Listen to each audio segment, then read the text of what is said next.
Gracias, doctora María Jimena. Muy buenas tardes a todos los asistentes. Voy a prender mi cámara por acá un segundito. Muy buenas tardes a todos. Espero que tengan una excelente tarde a pesar de la lluvia. Me pueden ver un poquito azul como un pitufo porque tengo la presentación acá al lado lista. La pantalla es completamente azul. Les doy la bienvenida a esta nueva jornada acerca de un medio probatorio completamente vital para la defensa de los intereses litigiosos del Estado. Es vital en la medida que yo lo sepa manejar, en la medida que yo tenga esa destreza que requiero como apavorado del Estado para afrontar este medio de prueba, para afrontar su acercamiento y obviamente extraer esa realidad que le quiero llevar al juez a través de este medio probatorio. Entonces vamos a hablar hoy de la prueba testimonial. En primer lugar, pues vamos a comenzar pues, por algo que muchas veces no nos gusta, que es la teoría, ¿sí? Y la teoría nos lleva a hablar de la definición de la prueba testimonial. Pero es que si no tenemos claro cuál es el concepto de la prueba testimonial, pues va a ser muy complicado que obviamente la desarrollemos y la trabajemos con esa experticia que requerimos como apoderados del Estado. Entonces, vamos a decir, pues en primer lugar, que la prueba testimonial, si bien está contemplada en el artículo 165 del Código General del Proceso como un medio de prueba, no está definida. Dice que los medios de prueba son el testimonio, el medio probatorio documental, el medio probatorio de la confesión y demás, pero no dice que es el testimonio. Y lo vamos a definir desde el punto de vista doctrinal y obviamente jurisprudencial, de la siguiente manera. Vamos a decir que el medio de prueba testimonial consiste en el relato que un tercero le hace al juez bajo la gravedad de juramento sobre el conocimiento de unos hechos que tiene de manera general y que guardan relación con el proceso, óigame bien, del cual no es parte. Aquí de esta definición van a surgir algunas características de este medio probatorio, pero aquí para resaltar, en primer lugar, vamos a ver que es que yo no puedo ser testigo cuando yo soy parte del proceso. Eso sería, o sea, eso sería como un completo despropósito. O sea, yo no puedo ser testigo si no soy parte del proceso. Y la única excepción por ahí que está contemplada en el código es en el caso, sobre todo a título de valoración, que me dice, haya un artículo en el código, que la confesión que no provenga de todos los litisconsortes necesarios será tenida, ¿sí?, como un testimonio, pero no como una confesión. Pero ojo, porque este es el efecto, ¿sí? Eso es una consecuencia de este tipo de confesión, ¿sí? Pero de ninguna manera podemos decir que la parte del proceso puede dar testimonio de los hechos que se pretenden probar o debatir en el mismo.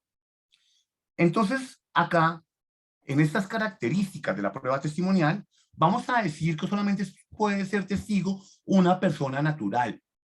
Jamás podrá ser testigo una persona jurídica. El testimonio siempre se tendrá que rendir bajo la gravedad del juramento, doctores. Un testimonio que no se rinda bajo la gravedad del juramento, salvo con su contada excepción de los menores de edad, ¿sí?, donde efectivamente no pueden declarar bajo la gravedad del juramento, pero la disposición normativa nos dice que ellos, el juez, perdón, los va a combinar a decir la verdad, pero no tienen por qué jurar. El testimonio carecería de validez si no atiendo esta forma. Debe ser rendido bajo la gravedad de juramento, independientemente del momento en que se haga, bien sea de manera extraprocesal o procesal. Ya lo dije, el testigo tiene que ser una persona ajena a los hechos del proceso, pero ojo con esto, no debe ser extraño a los hechos del proceso, debe tener algún tipo de relación con el hecho del proceso, pero no es parte dentro del proceso. Cuando yo digo que no sea parte, es que no sea una de las personas que están en uno de los extremos de las relaciones jurídico-procesales, ¿sí? Pero eso no implica que sea extraño a los hechos que se están debatiendo en el proceso, porque pues, si no, no podría ser testigo. El testigo va a narrar lo que le consta de unos hechos de carácter general, obviamente intrínsecamente relacionados con el proceso judicial que se lleva a cabo. Es también importante, y más que una característica, antes de entrarnos a fondo a estudiar esta prueba testimonial, hacer las siguientes consideraciones. Y se los digo desde el punto de vista profesional, ¿sí?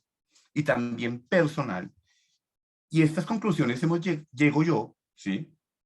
Fruto de la experiencia, fruto de lo que veo en las audiencias a los cuales van los defensores del Estado, fruto de mi trabajo profesional como litigante cuando lo fui y demás. Y he visto una serie de errores cuando tratamos este medio probatorio. Y el primero de ellos es que debemos ser plenamente conscientes que el testimonio no es para llenar el proceso de pruebas, doctores. Yo no puedo llenar el proceso de pruebas testimoniales, ¿sí? Es decir, ante la carencia de una prueba, a mí no se me puede ocurrir, venga, lo llenamos de testimonios, ¿sí? ¿Por qué? Porque resulta y acontece que este medio probatorio siempre dependerá de la subjetividad, de esa visión que tiene un tercero que va a llegar al proceso y yo ni siquiera sé qué me va a decir. Y es por eso que acá dos recomendaciones vienen al lugar. Primero, no me llenen el proceso de pruebas testimoniales a base de testimonios. Y segundo, si lo van a hacer, sepan escoger claramente su testigo y por favor tengan claro qué es lo que pretenden probar con él dentro del proceso judicial. Entonces, cuando yo digo es que qué pretenden probar con él dentro del proceso judicial, es que debe estar claramente definido cuál es el hecho, el que vio, ¿sí? ¿Cuál es mi acercamiento como apoderado frente al testigo para yo poderlo interrogar previamente y decirle y saber efectivamente cuál es la relación y si eso apoya mi defensa técnica? Porque en muchos casos hemos visto que por no saber escoger el testigo, por llenarnos de testigos, lo que hacemos es llevar a una persona, ¿sí?, que no apoya la posición, digamos en este caso, de las entidades estatales cuando son, asumen o es sujeto procesal en calidad de demandante, ¿sí? Recordemos que este medio de prueba procesal obviamente también está enmarcado dentro de todos los principios de derecho probatorio, en especial de la comunidad de la prueba, ¿sí? Que no vea yo, ¿sí? Mañana que me digan, por ejemplo, no, a mí no me sirve lo que me dijo el testigo, entonces como no me sirve lo que me dijo el testigo, entonces señor juez desécheme la prueba o no tenga en cuenta el testimonio. Yo no puedo hacer eso. Prueba que ingresa al proceso, bien sea la parte demandante o bien sea de la parte demandada, pertenece a las dos partes, pertenece al proceso, y ahí el juez de ese conjunto de pruebas va a hacer esa valoración probatoria y va a tomar una decisión, la que sea. Pero yo no puedo decir que porque el testigo de John Camargo, lo que diga solamente va a ser a favor mío y lo que diga en contra mío no lo va a tener en cuenta el juez. El juez, para lo bueno y para lo malo, lo va a tener en cuenta. ¿Para qué? Para las dos partes. Entonces, por eso es que es muy importante, ¿sí?, tener técnica al momento de que se recepcionen los testimonios, al momento de que yo interrogue y que yo tenga, obviamente, una concentración adecuada para, obviamente, poder objetar, saber cuál es el tipo de testigos, poder acercarme a esa verdad que quiero que me cuente. Pero si no tenemos claramente ni para qué sirve un testimonio, simplemente uno va a ver lo que ve en muchas audiencias, que van, cogen un proceso, lo leen delante del juez, miran qué le pueden preguntar, ¿sí? Y realmente, pues, ni es serio, y eso realmente lo que hace es debilitar nuestra estrategia probatoria en el marco de un proceso judicial. Yo aquí seguí hablando y se me pasó la presentación, pero bueno, no importa que estamos en recomendaciones.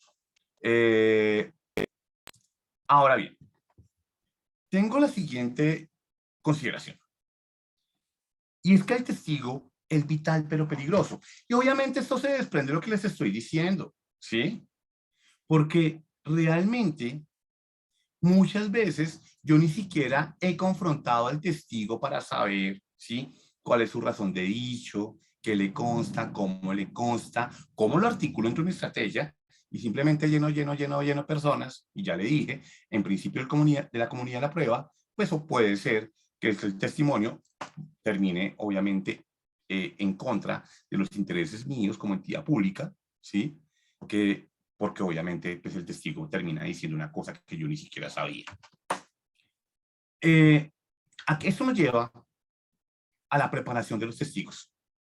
Yo los invito de verdad, si aquí tuviéramos más tiempo, pues yo los invitaría, doctores, o les presentaría aquí unos videos, tal vez en otra oportunidad, que me he puesto a estudiar, pues tengo unos personales, tengo otros que también están colgados en YouTube, y realmente es muy complejo ver cómo los abogados o cómo los testigos que llevan la contraparte van súper bien dateados.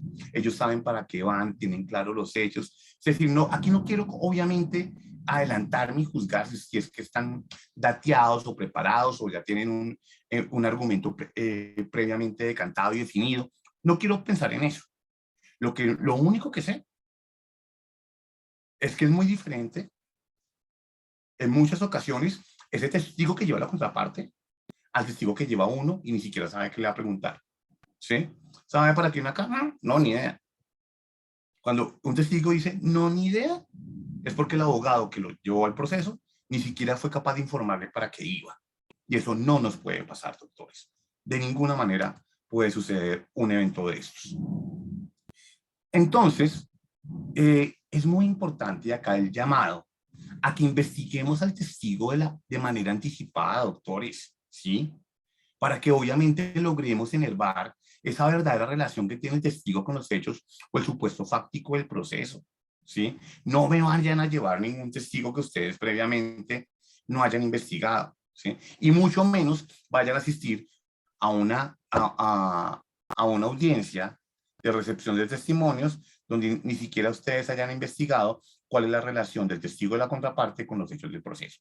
Así como uno debe saber cuál es su testigo, uno debe tener claro, y hoy más en día, con estos medios tecnológicos tan avanzados, tenemos información disponible, ¿sí? Legal y abierta en todas partes, como para que yo llegue con los ojos vendados y no sepa quién va a ser mi testigo.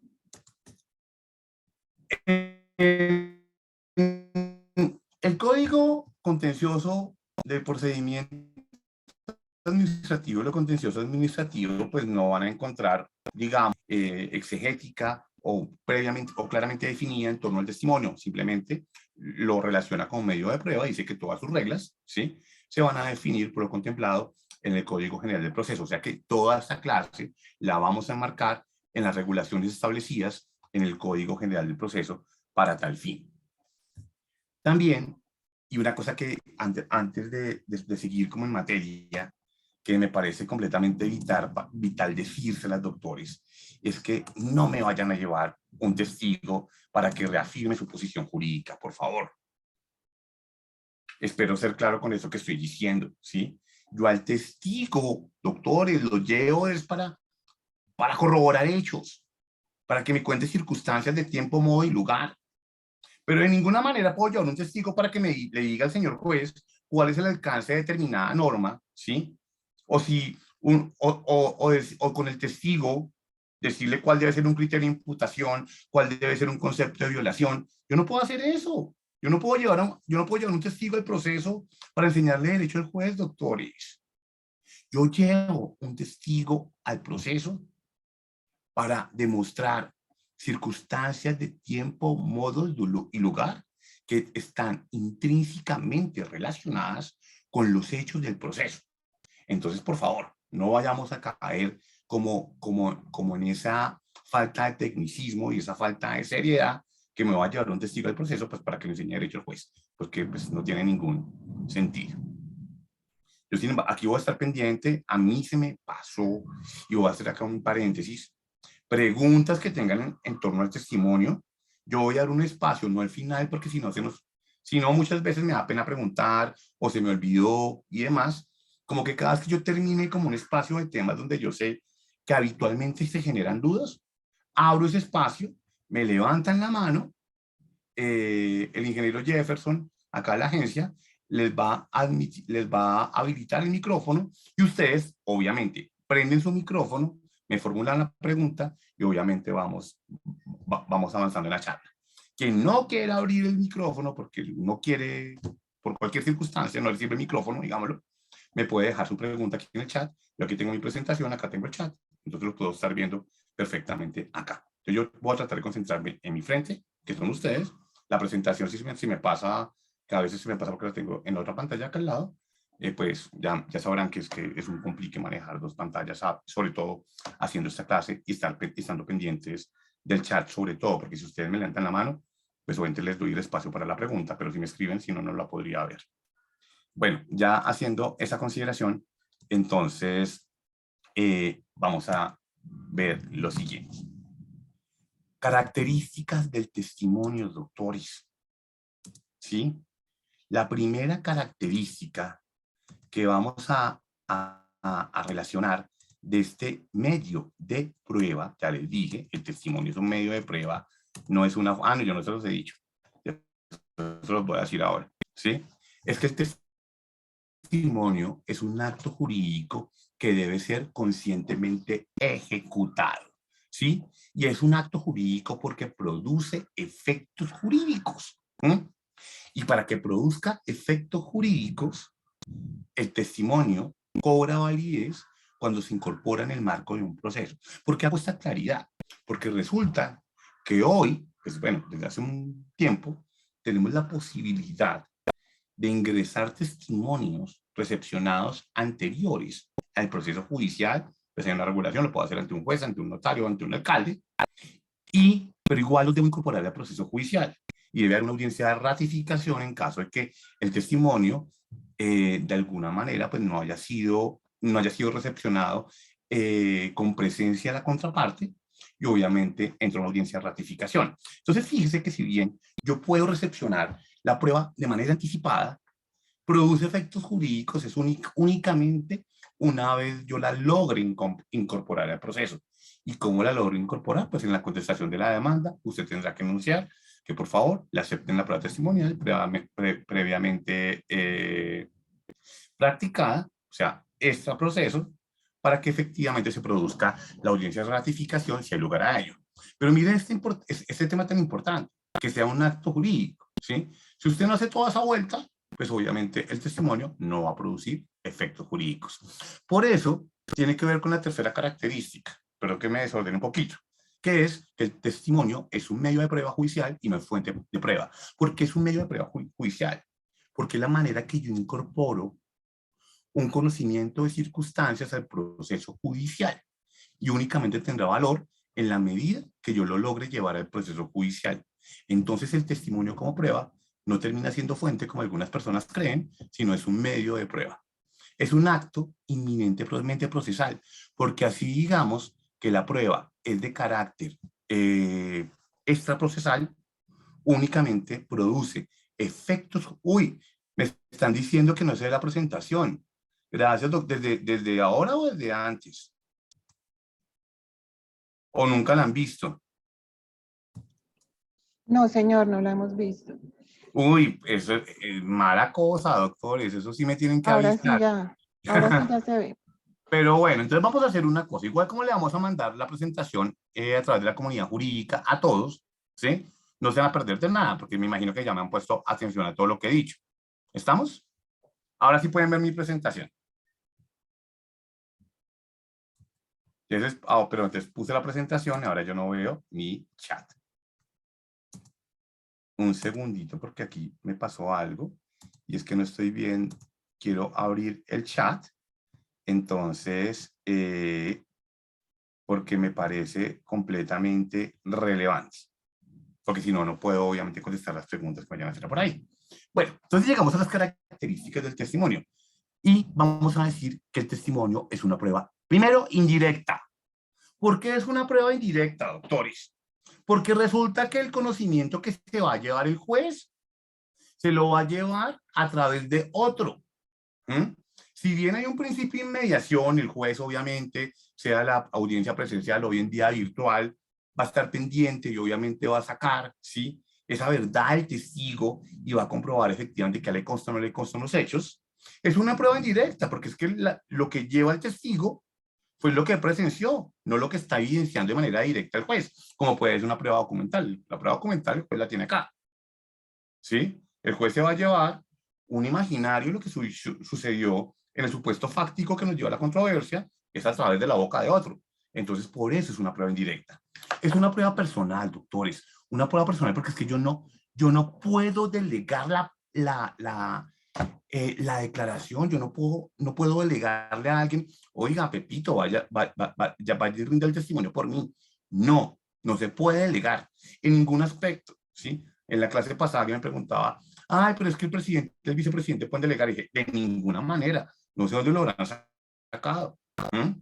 Hay un procedimiento especial para hacer recepción de testimonios, pero él no puede delegar, lo tiene que hacer, ¿sí? El hecho de que sea personal no significa que yo no pueda, obviamente, ¿sí?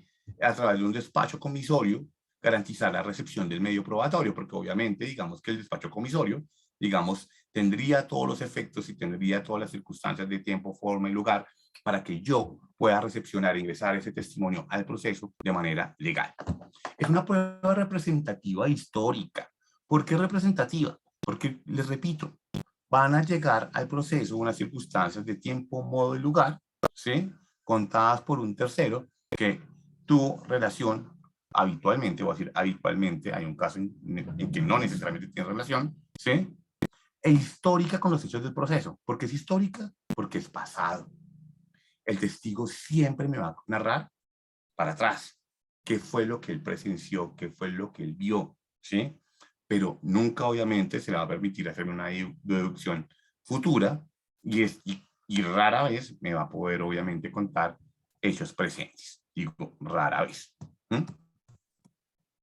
Entonces, viendo las características de esta prueba, doctores, pues obviamente nos lleva al siguiente tema, que nos parece un poco como a veces yo lo digo, y perdonen el lenguaje tan coloquial, como de poca monta, y me van a decir, es que John Camargo vino a hablar de clases de testigos. Y yo le digo, sí, señores, yo vine a hablar con clases de testigos. ¿Saben por qué?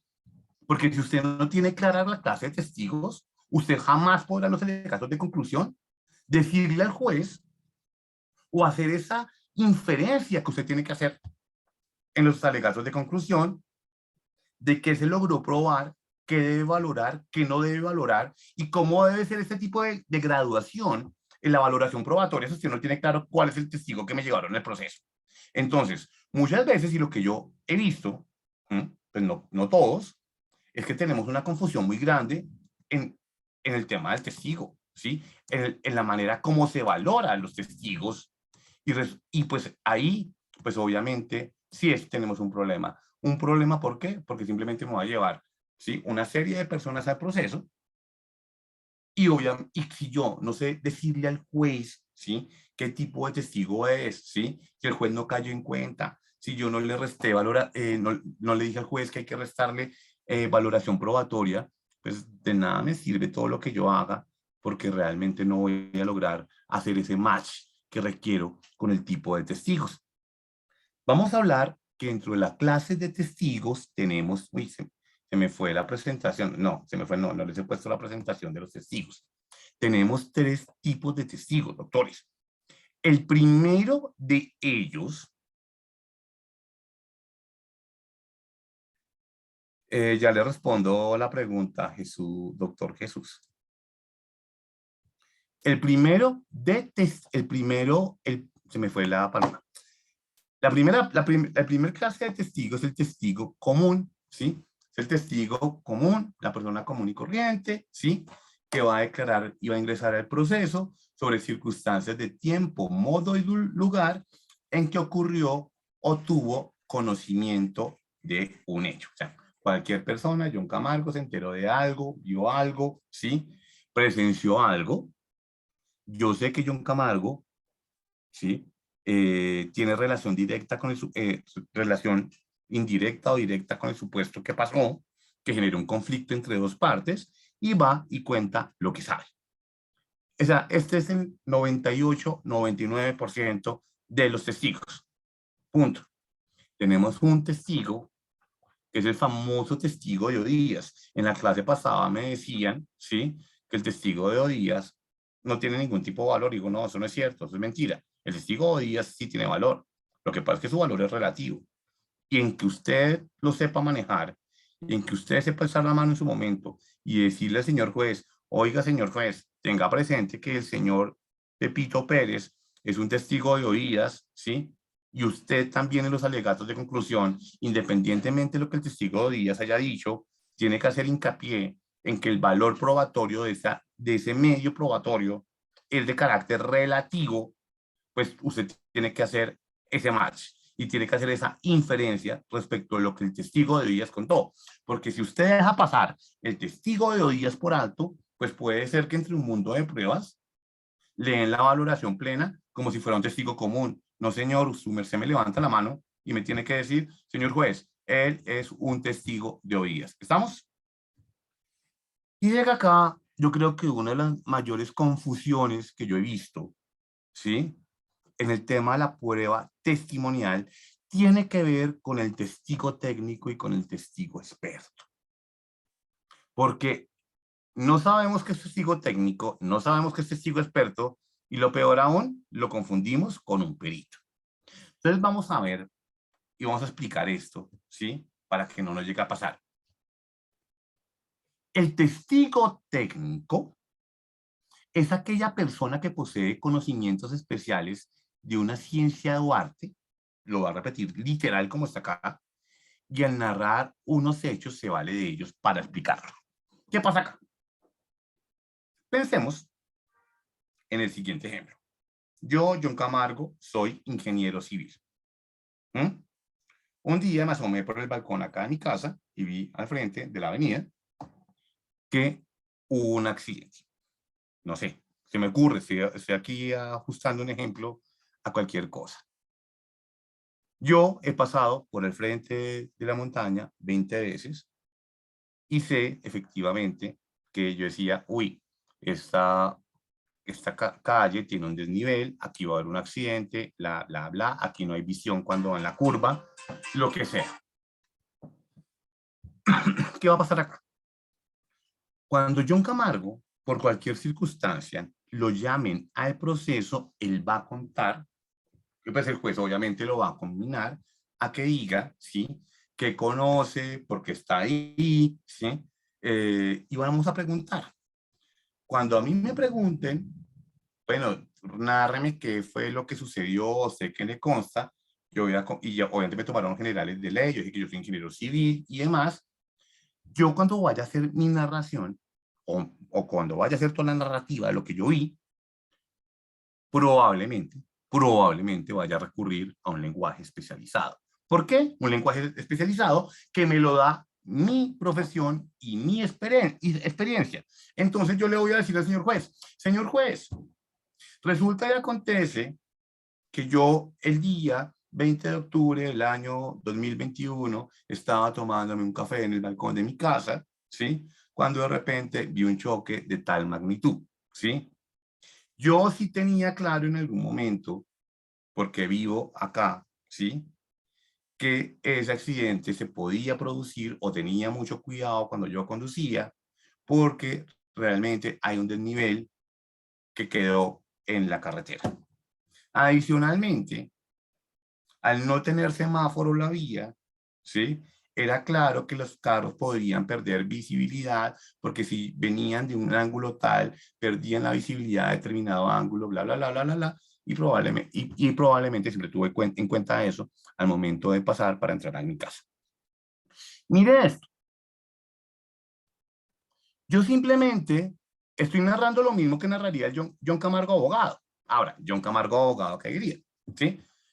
Pues mire, yo la verdad estaba tomando café en el balcón al lado de mi casa, ¿sí? Escuché un ruido gigantesco y me asomé y había un accidente de tránsito, ¿sí? ¿Sabe por qué se dio? Ni idea.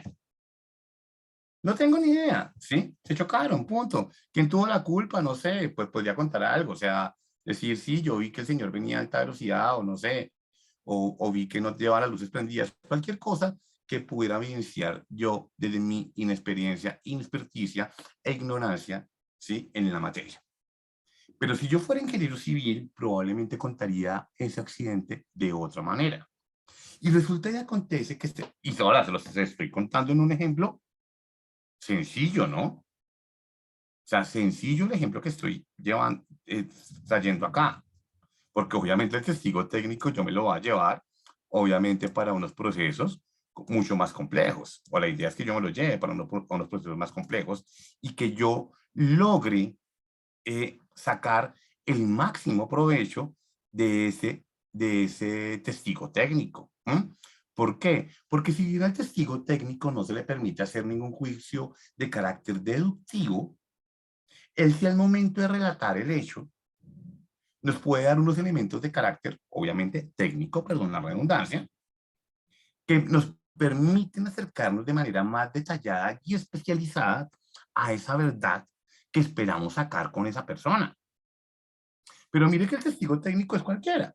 Simplemente el azar del destino, bueno, el destino siempre tiene azar, el azar de la vida siempre tiene azar, nos va a llevar a que esta persona presenció, oyó, vio, ¿sí? Y le consta cualquier circunstancia, pero la va a ver y analizar y la va a narrar utilizando, obviamente, esa narrativa, ojo, porque el tema no es de lenguaje, es de narrativa y es de argumentación que le da el conocimiento técnico o especial que tiene sobre determinada materia.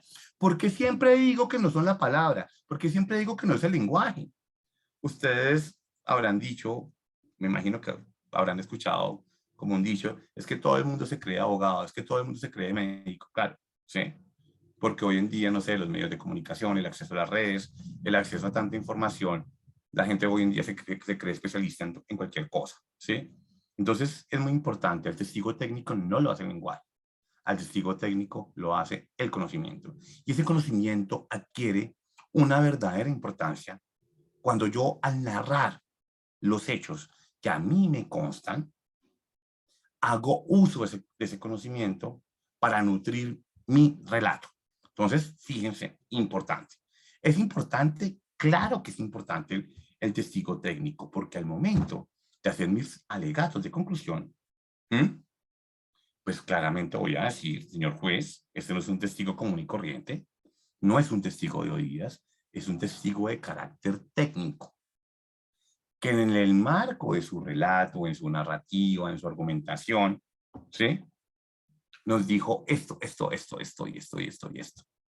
Y ahí yo puedo hacer otro juicio de carácter inductivo, ojo, no es deductivo, inductivo respecto a lo aportado por el testigo técnico. ¿Y qué pasa con el testigo experto entonces, doctores? El testigo experto es aquel que lleva ese conocimiento al juzgado, ¿sí?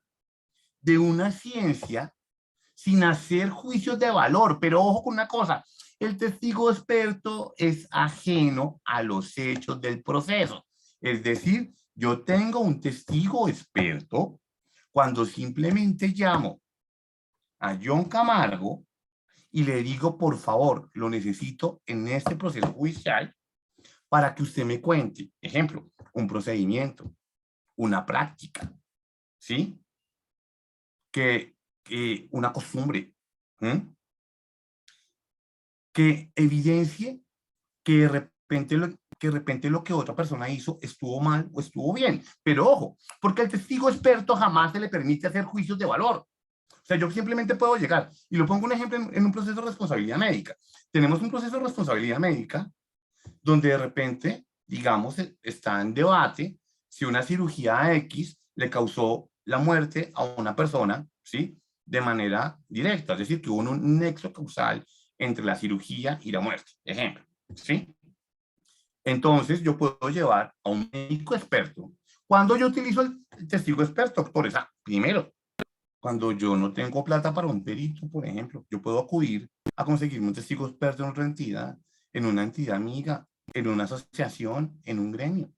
¿Mm? Claro, no tendrá el valor del perito, porque obviamente al testigo experto no se le permite deducir. al único que se le permite es contar, ¿sí? Y en esto espero ser muy claro. Entonces, y tampoco se le permite hacer ningún tipo de juicio de valor.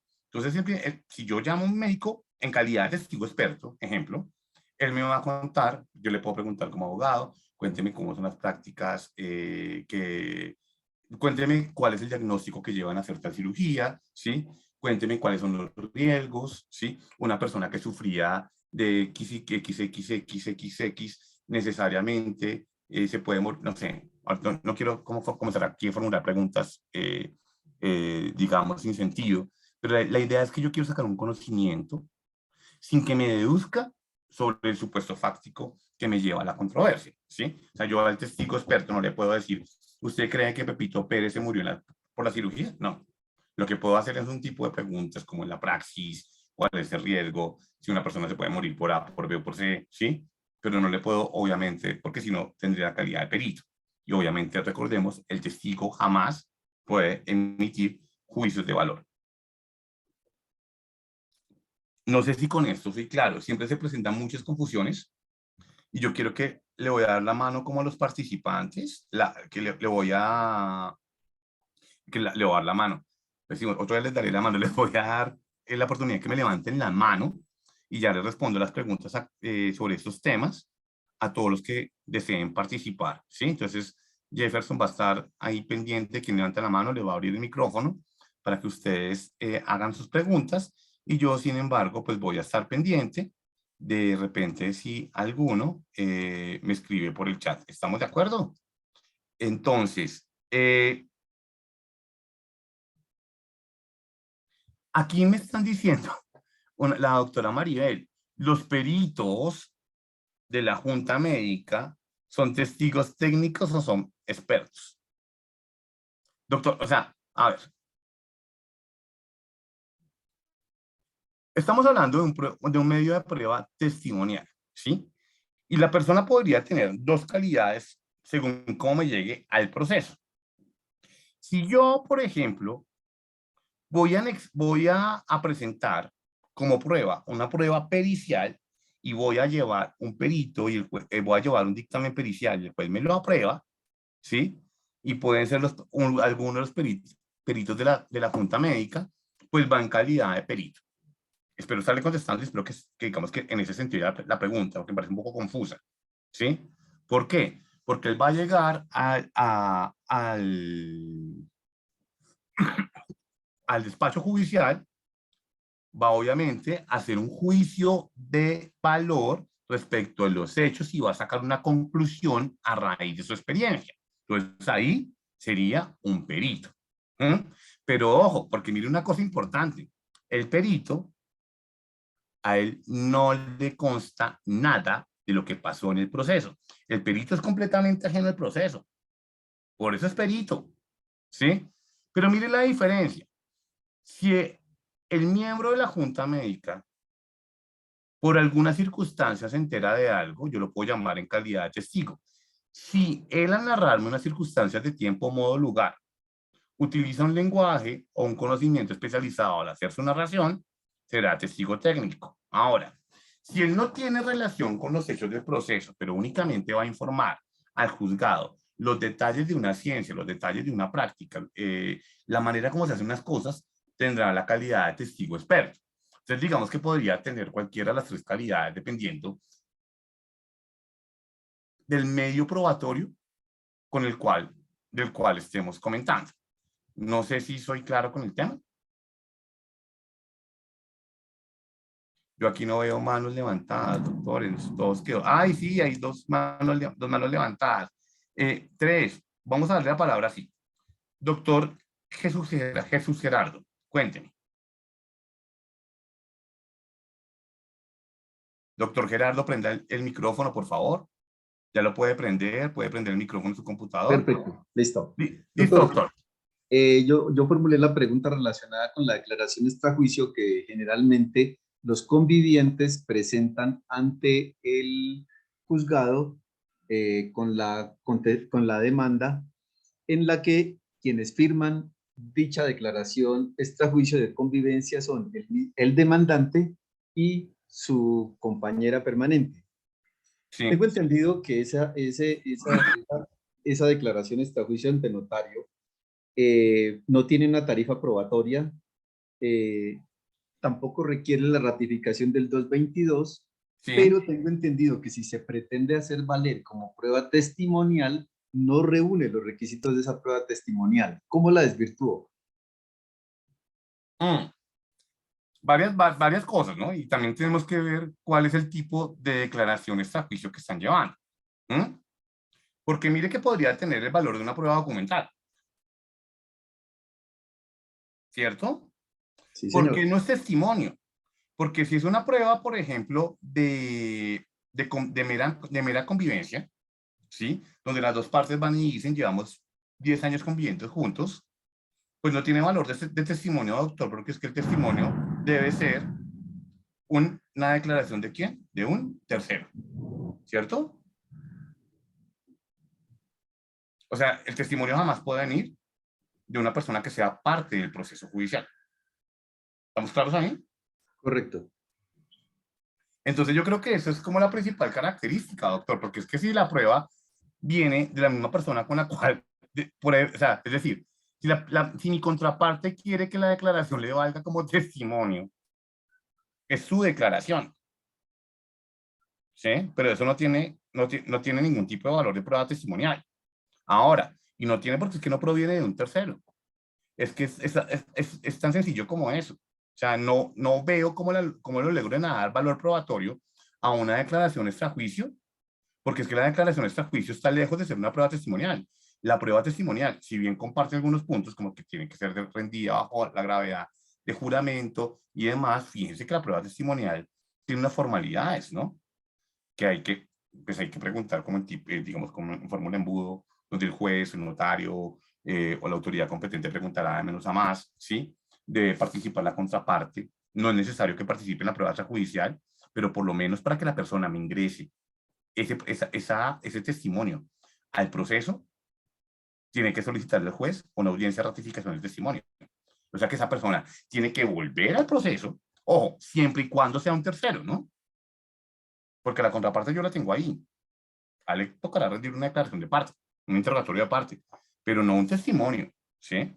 Porque es que el testimonio va a implicar que si la contraparte no estuvo en la prueba anticipada, vaya a una audiencia de ratificación, el testigo vuelva a decir lo mismo, de hecho hay una forma, el testigo jamás puede ver la declaración anterior, ni se le va a mostrar, ¿sí? Y él vuelve a narrar. ¿Mm? Digamos que es que tiene más validez, digamos que es más sencillo como si yo quiero capturar una prueba o asegurar una prueba antes del proceso, pero que es más difícil en la práctica, es que esté en presencia de la contraparte o en futura contraparte. Pero realmente una declaración que venga del mismo demandante, pues no deja de ser sino una simple declaración que tendrá un valor de prueba documental y usted obviamente la debatirá su veracidad o no a través de otros medios probatorios, porque simplemente va a llegar una prueba documental, ¿o no? Perfecto, gracias. Doctor Javier Rivera, ¿puede prender su micrófono, por favor? Muy buenas tardes, doctor. Es que mirando la definición del testigo técnico y el testigo experto, ¿no podían equipararse? No, señor, porque es que mire, le voy a decir por qué no, y me encanta su pregunta, porque no se puede equiparar, y espero ser contundente y claro con mi respuesta. El testigo técnico presenció los hechos, el testigo experto no. Ya. O sea, sí, sí, entonces, Sí, sí, sí, mire, ya. mire esto, John Camargo estaba en el balcón y presenció un choque. En un ejemplo, perdón la palabra, bobo, sencillo, ¿sí? Sí, Y el testigo, entonces John Camargo lo vio. Entonces va y narra el proceso, va y hace su relato al señor juez y obviamente en su narrativa va a traer una serie de conceptos, ¿sí? O va a llegar, o nos va a traer una serie de conceptos o puntos de vista de lo sucedido con base en su ciencia o profesión, pero él lo presenció. Por eso es que es tan vital esa diferencia y es tan importante uno como capturar quién es testigo técnico o testigo experto y obviamente diferenciarlo del testigo común, porque déjenme decirle que no hay tarifa probatoria, pues claramente el juez le tendrá que dar mayor valor a un testigo técnico, por ejemplo. ¿Mm? Doctor, entonces el testigo experto es el perito. Tampoco. Porque ¿Tampoco? resulta que tampoco, doctor, y ya lo vamos a ver más claro, ¿sí? Porque resulta que el testigo experto, yo lo llevo al juzgado para que John Camargo cuente cómo se hace una vía, ¿sí? Entonces usted, doctor Jesús, me lleva a mí en calidad de testigo experto que no presencié el choque a decir cómo se hace una vía en determinadas condiciones. Entonces yo digo que los protocolos para hacer una vía deben estar, no sé, que la vía no tenga desniveles, que la montaña no se vaya a caer encima, bla, bla, bla, digamos. O sea, y al final no pasa nada. Él no sabe si se cayó una montaña, si hubo un choque, si hubo un hueco, no sabe nada. Él simplemente va a contar cómo se hace una vía. Y usted como abogado, defensor, ¿sí? ¿Qué es lo que le toca llevar a que pase? ¿O cuál sería su trabajo? Decir, señor juez, fíjese que John Camargo, mi testigo técnico, contó que el procedimiento para hacer la vía debe ser A, B, C y D. El choque se produjo, ejemplo, porque no hubo el punto B y el punto C. Pero ese es un juicio de valor que hace su merced. Ese es un juicio de valor que hace usted para lograr esa inferencia en el juez. Pero mire que John Camargo, como testigo experto, no puede sacar una conclusión. Usted al testigo experto nunca le podrá preguntar, dígame, o usted por qué cree, por ejemplo, que se ocasiona el choque. ¿Por qué? Porque ya le estoy pidiendo una deducción. Y esa deducción, obviamente, me lleva a otro escenario, que es el del perito. ¿Sí? Sí. Porque mire que una cosa muy importante, y quiero que ustedes lo tengan en la cabeza, porque a veces, no sé, por falta de concentración, o porque lo dejamos pasar por alto, no le damos la importancia de vida, tenemos testigos hasta de oídas que nos dan juicios de valor. ¿Sí? Es decir, concluyen. Y es ahí donde yo tengo que decir, señor juez, perdón, objeto. El testigo está emitiendo un juicio de valor. Un testigo jamás puede llegar al proceso a emitir un juicio de valor. Ni el de común, ni el de oída, ni el técnico, ni el experto. Pero ojo, porque cuando yo contrato un testigo, cuando yo llevo, perdón, un perito, cuando yo solicito, se decreta una prueba pericial, bien sea que la llegue yo, bien sea lo que sea, para que el dictamen pericial tenga valor probatorio. No sé si ustedes estuvieron en una clase de prueba pericial hace poquito, como que sí, ojalá que todos hayan estado. Ese dictamen pericial debe ser concluyente. ¿Sí? Ay, yo he apagado mi cámara, que a veces se me apaga. Ese dictamen pericial debe ser concluyente, doctores. O sea, un dictamen pericial que no tenga una conclusión, pues no es un dictamen. ¿Sí? Entonces, fíjense que el perito es ajeno a los hechos del proceso, como lo es el testigo técnico. Señalo para allá porque allá está mi presentación. Es técnico en la medida que va a estudiar unas circunstancias de tiempo, perdón, es un testigo experto si no emite juicio de valor. Si emite juicio de valor, y obviamente, según la calidad que yo le aporto al proceso, y yo no, obviamente me toca decir que se decreta la prueba pericial, es porque va a emitir un juicio de valor, va a sacar una conclusión sobre esas circunstancias de tiempo, modo y lugar, y por qué se dio el hecho que yo pretendo probar con ese perito. Entonces, fíjense que, si bien parece ser que hay delgadas líneas entre el testigo técnico, el testigo experto y el perito, no son tan delgadas. Los límites están claramente definidos. ¿Por qué están claramente definidos los límites? Porque es que el perito siempre se enajena el proceso.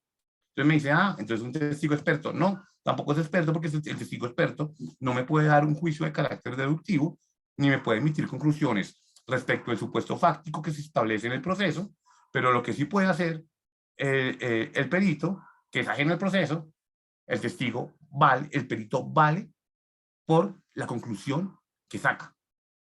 Entonces creo que sí, esos tres elementos o esos tres tipos de personas, obviamente, que van a llegar a su medio probatorio, pues sí creo que parece ser que se confunden, pero no se confunden porque las líneas están claramente delimitadas.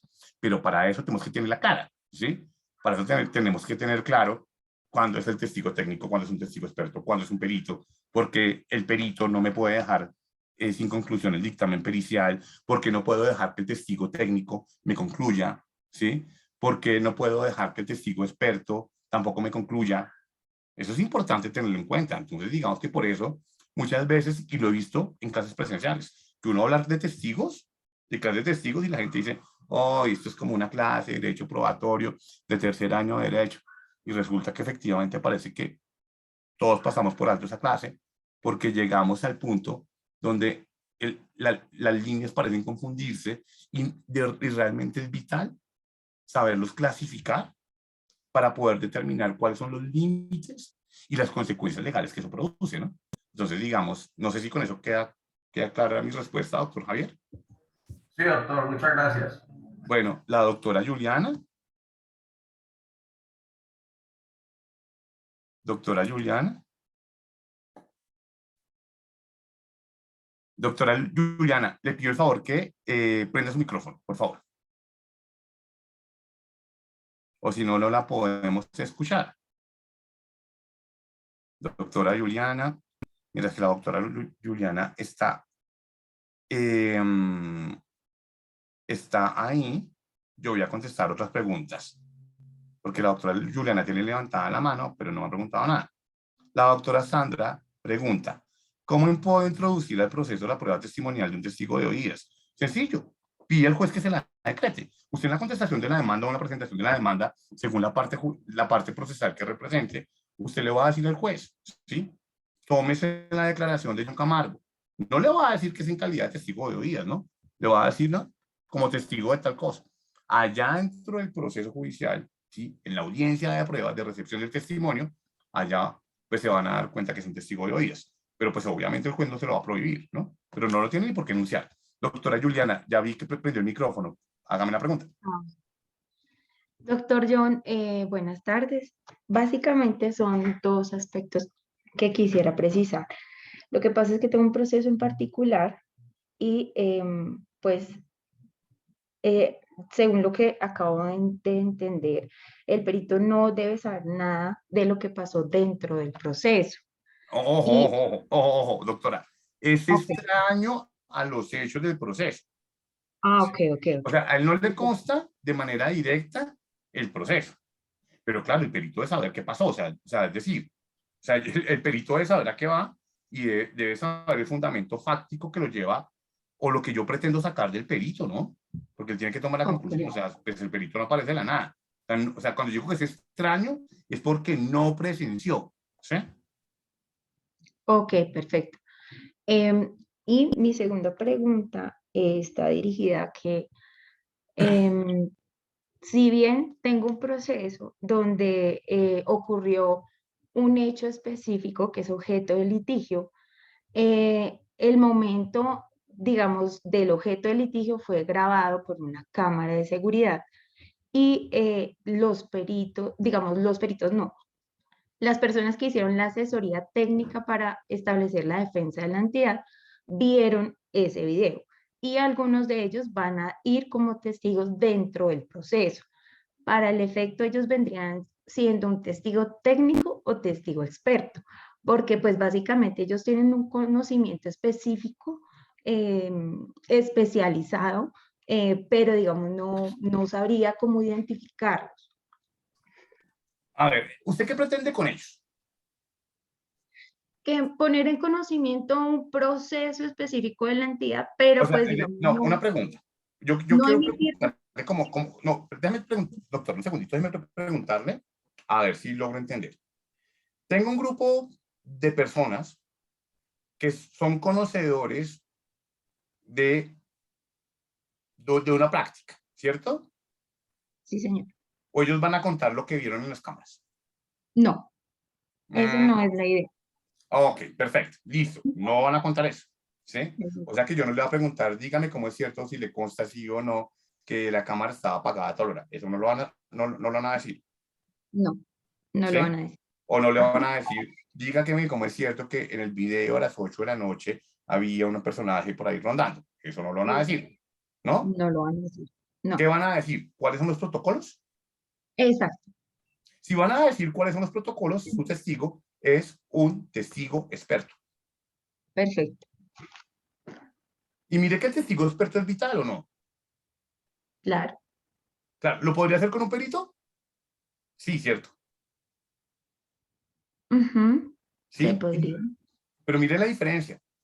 Lo podría hacer con un perito, pero el perito va a emitir un juicio de valor, una conclusión, ¿sí? Ujú. Pero el testigo técnico, aquí lo que no le va a estar permitido es dar alguna conclusión. O sea, si él va a contar que pusieron la cámara aquí, que los protocolos de seguridad son estos y demás, hasta ahí le puedo preguntar.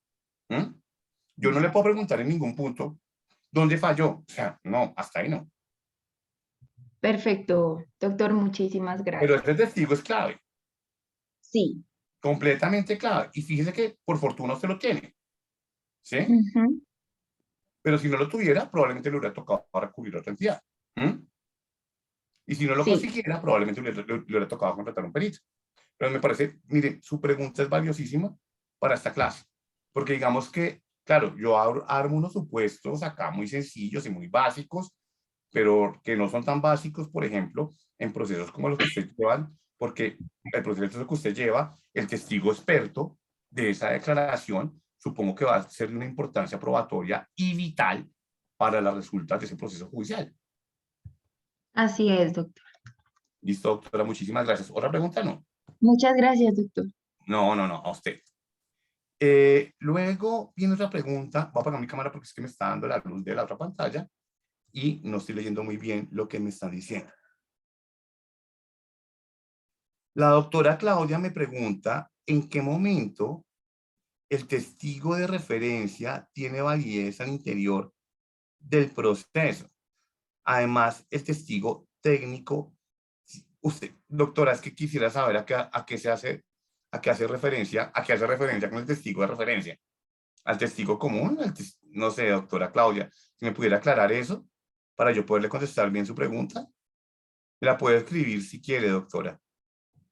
Yo quisiera saber eso porque es que la verdad no me queda muy claro a qué hace referencia con su testigo de referencia. Y mientras tanto voy a contestar la pregunta. Ya contesté la de la Junta Médica. El doctor Juan Ramírez me pregunta, ¿es posible que un testigo sea más de un tipo de testigo a la vez? ¿Un testigo común que sea médico y pueda dar su concepto? No. O sea, o sea, no, no. El testigo nunca puede dar conceptos, doctor Juan. Jamás. ¿Sí? Puede que el testigo común, al ser médico, se convierta en testigo técnico porque en su narrativa va a utilizar una serie de conceptos, obviamente, que están anclados a su conocimiento y que se va a valer de ellos para narrar los hechos que le constan. Entonces, pues ahí no puede ser testigo común y técnico porque pues es un testigo que sí le consta, simplemente es técnico en la medida que su lenguaje, su concepto y su conocimiento me lo va a llevar o va a nutrir su relato con ese conocimiento, ¿sí? Lo que no podría ser, bueno, lo que sí podría pasar es que de repente confluyan las características de testigo técnico y testigo experto, porque yo le podría preguntar de lo que conoce y a la vez le podría preguntar sobre algún tipo de praxis, por ejemplo, médica, ¿sí? Si es que tiene conocimiento de derecho, si yo logro hacer como ese match, pero puede que yo ni siquiera lo logre hacer, él me diga, no, no tengo ni idea de lo que me está preguntando, porque no por el hecho de ser médico, pues va a tener el conocimiento, digamos, de toda la ciencia, pero podría confluir, pero pues ya si la persona, lo que no me puede confluir es el testigo común o el testigo técnico, porque es que el testigo técnico es el mismo testigo común, solamente que tiene un conocimiento especializado. Pero ojo, porque doctor, ningún testigo puede emitir concepto, ninguno. La única persona que puede emitir concepto es el perito. La doctora Sandra Morales pregunta, la diferencia entre el técnico y el experto es que el primero presenció los hechos y el segundo no. Sí, en la mayoría de los casos, pero mire que podría haber presenciado los hechos y yo podría hacer como una combinación, ¿sí? Y entre el experto y el perito es que el primero no hace juicios de valor y el perito sí. Doctora Sandra, completamente de acuerdo con usted. Gracias por su conclusión. Es una conclusión completamente válida. Y la doctora Claudia me quedé esperando la pregunta porque no le entendí muy bien. Doctor Juan, cuénteme cuál es su pregunta, doctor. Doctor Juan, su micrófono, ya un momento, ¿Qué Jefferson, tal? Buenas tardes, adelante. doctor. Un placer. Le habla Juan David Mellado González desde la ciudad de Valledupar. Un placer hacer parte Bienvenido, doctor. de esta capacitación. Bueno, doctores, mi pregunta está encaminada a lo siguiente.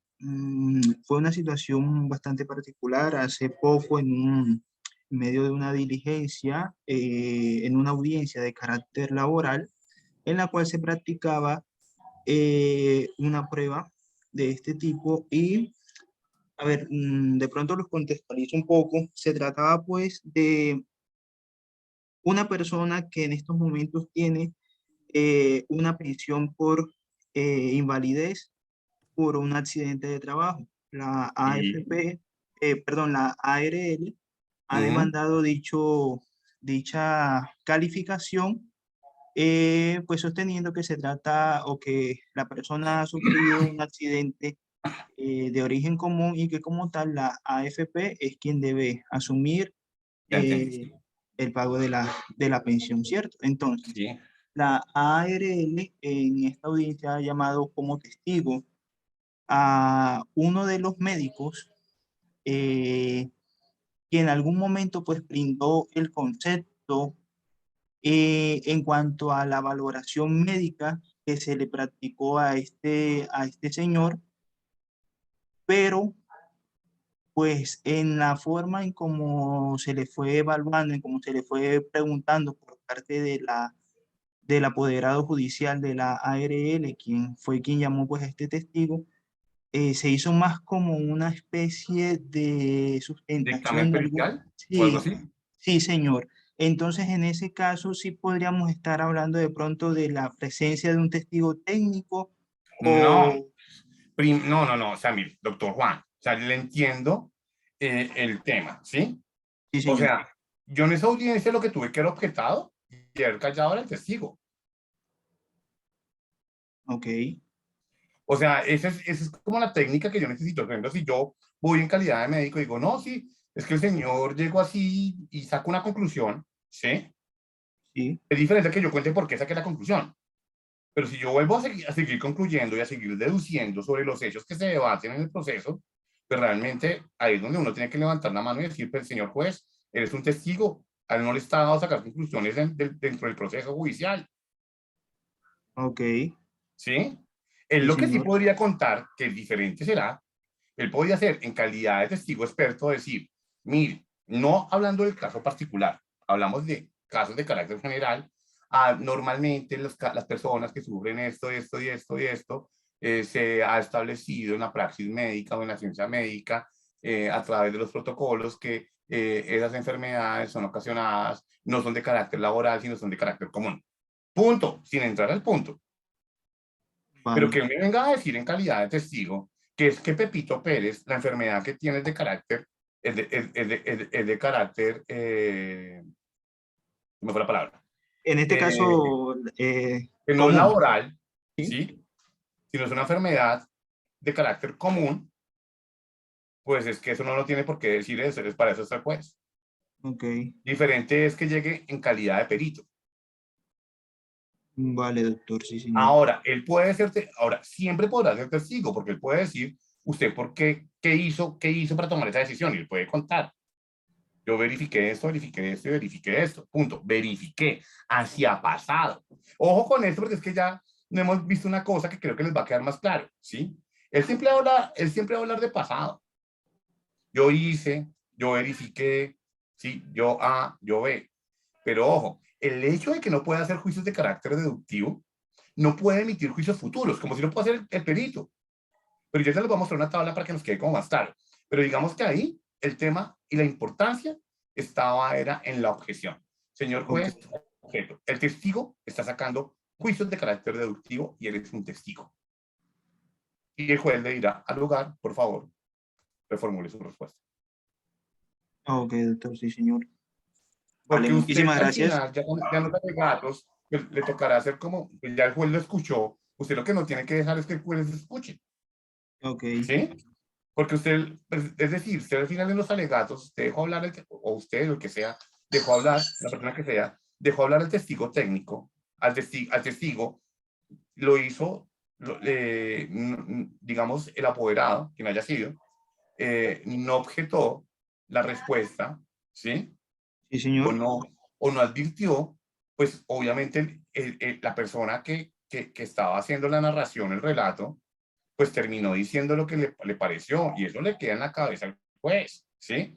Y usted más Claro, sí, adelante señor. que va a decir, qué pena, señor juez, claro, lo puede decir, no puede tener en cuenta ningún juicio de valor hecho por John Camargo en calidad de testigo, pero pues ya el juez los escuchó todos, ¿ya para qué? Claro, sí, señor. Ahora, si yo soy juicioso, no lo valoro, pero pues va a ser muy difícil que el juez no lo valore, ¿sí? Que el juez ya lo escuchó. Claro, claro, sí, señor. Por eso es tan importante, sobre todo en la técnica y en la práctica, doctores, que uno diga, o sea, perdón nomás, o sea, aquí no me vengas con juicios de valor, ¿sí? Eso no puede estar incorporado al proceso judicial, De acuerdo, doctor, sí, señor. ¿sí? Eso es muy importante tenerlo en cuenta, porque, pues, es decir, ya me imagino que alguien me dirá, no, pues díganlo en los alegatos, pues sí, pero pues, ¿qué hacemos en los alegatos? Yo puedo decir lo que sea en los alegatos, pero el juez ya escuchó, ¿sí? Sí, señor.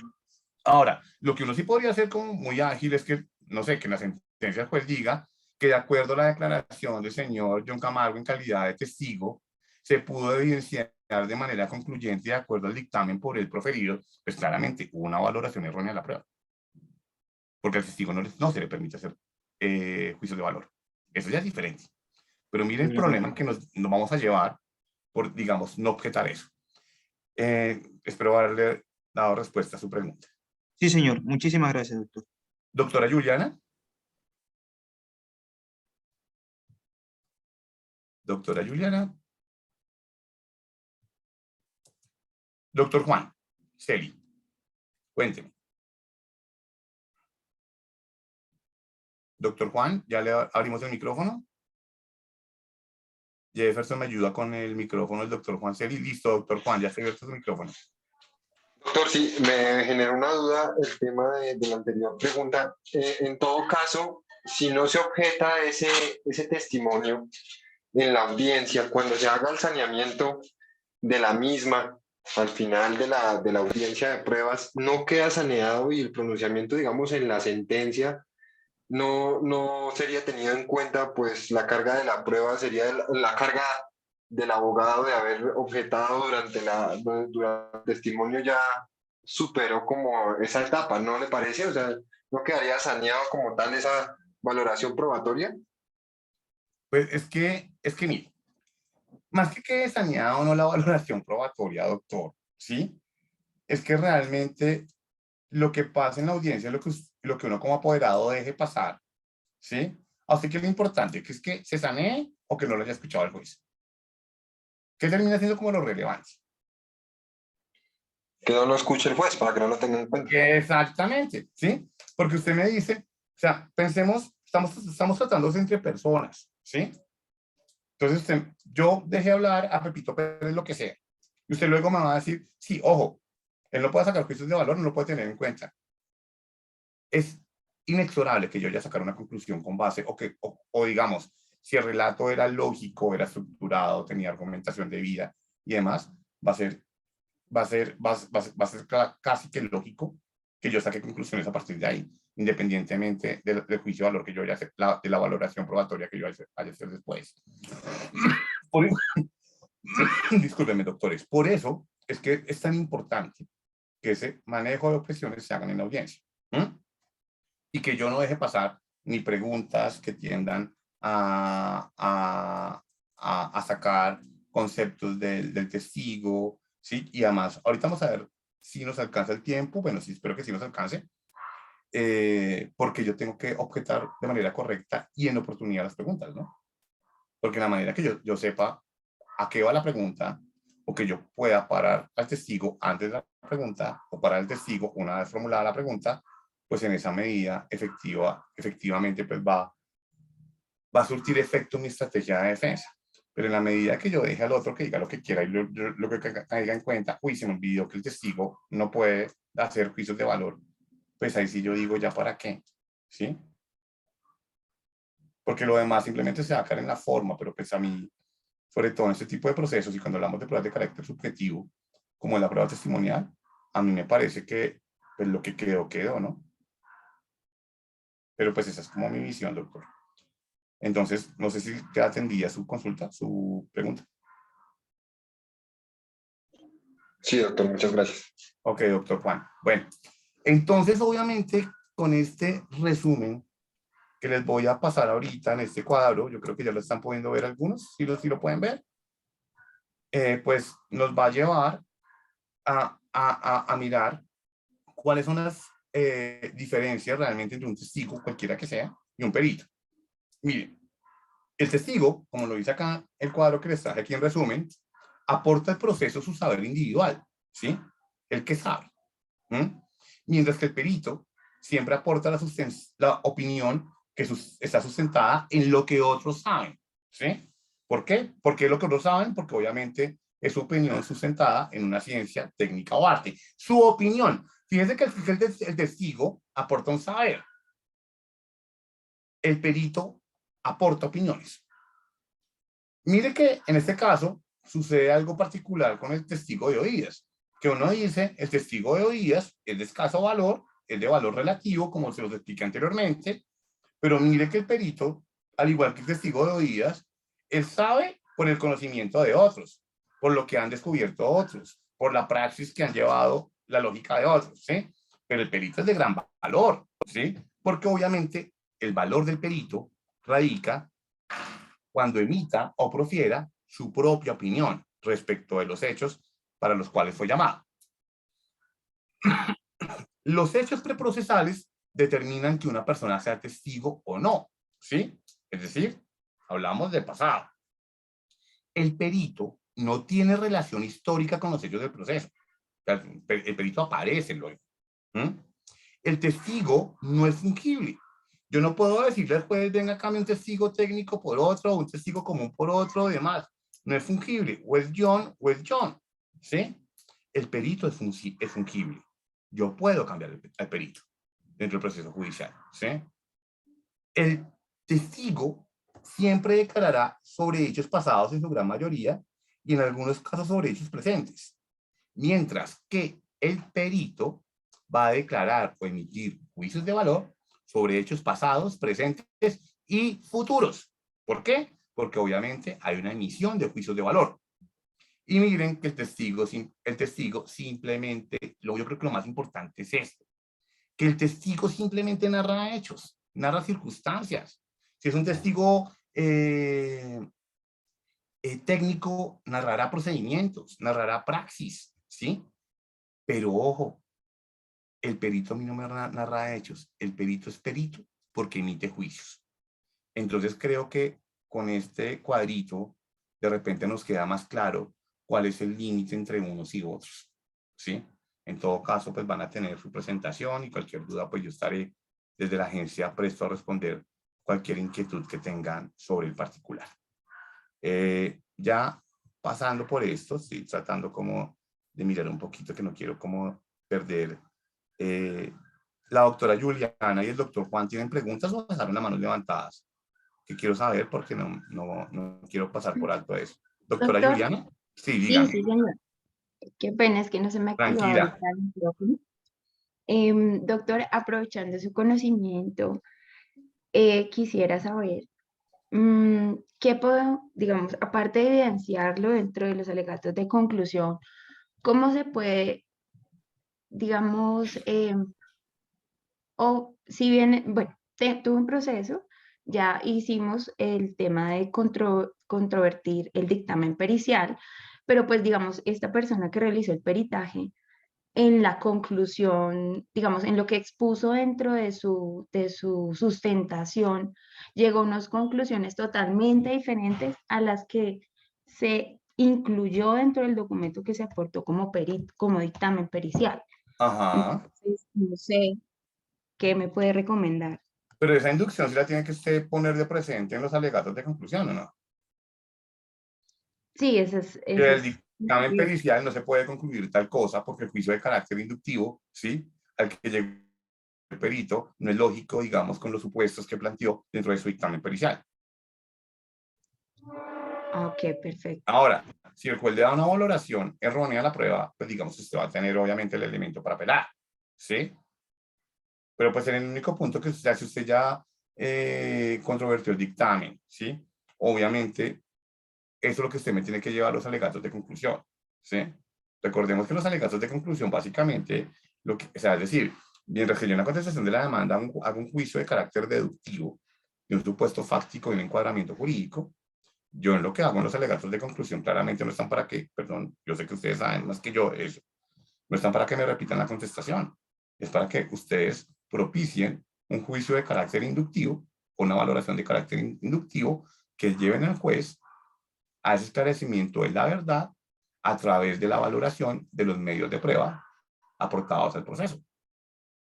Y en ese juicio de carácter inductivo, ustedes tendrán que decir o manifestar, ¿sí?, qué es lo que sucedió y por qué esas conclusiones que tiene el dictamen pericial no son válidas porque, pues, no sé, hubo un error de apreciación, de valoración, de deducción o lo que sea. Pero eso sí lo tendrá que hacer usted. Ya si el juez le va a dar un valor diferente, pues usted obviamente tendrá la vía para poder sustentar el recurso de alzada. Bueno, Perfecto, doctor, pero no muchas hay más gracias. oportunidad.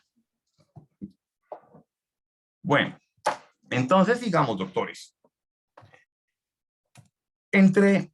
Vamos a hablar ahora de los requisitos, doctores. Los requisitos de existencia, de validez y eficacia. Algunos se repiten, algunos no, pero es muy importante que lo tengamos en cuenta para saber pues si el testimonio existe, no existe, es válido o no, es ineficaz o no. Y eso es completamente determinante, ¿sí? Como requisitos de existencia, podemos decir, en primer lugar, que el testimonio debe ser una declaración personal. Ya se lo mencioné anteriormente.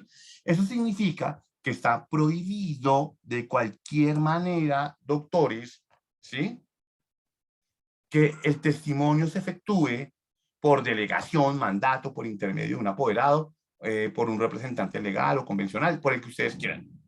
El testimonio, para que sea existente, debe ser una declaración de carácter personal.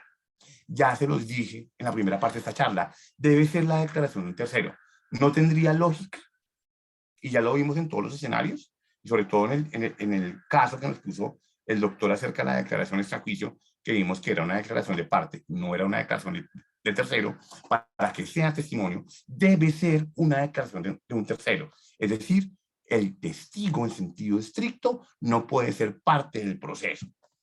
En tercer lugar, pues debe ser un acto inminentemente procesal, lo que significa que la materialización del testimonio se da en el marco del proceso judicial o como prueba extraprocesal con fines judiciales cuando se incorpora en el proceso judicial. Y en cuarto lugar, hago referencia a esa última línea de la tabla que les mostré. La declaración del testigo solamente puede versar sobre hechos, no puede sacar conclusiones. Es decir, que si yo dejo pasar a un testigo, como en el caso que me preguntaron anteriormente, que simplemente emitió opiniones, emitió conclusiones, sacó juicios de valor, para mí el testimonio es inexistente. Y así se lo debo decir el juez en los alegatos de conclusión. Ahora bien, la declaración del testigo, ya se los dije, pues debe versar sobre hechos pasados, debe ser representativa, o sea, debe contar acerca de circunstancias que él conoce, de tiempo, modo y lugar, debe tener significación probatoria. ¿Qué significa que tenga significación probatoria? Perdón la redundancia. Que sea determinante y que sea el apoyo a uno de los hechos que no se haya podido probar por otro medio de prueba. Y obviamente el testigo, ya se lo dije, que debe ser un acto conscientemente ejecutado, no debe estar en estado de inconsciencia al momento de declarar. Entonces creo que esto ya lo vimos a lo largo de la charla. Ahora vamos a hablar acerca de los requisitos de validez.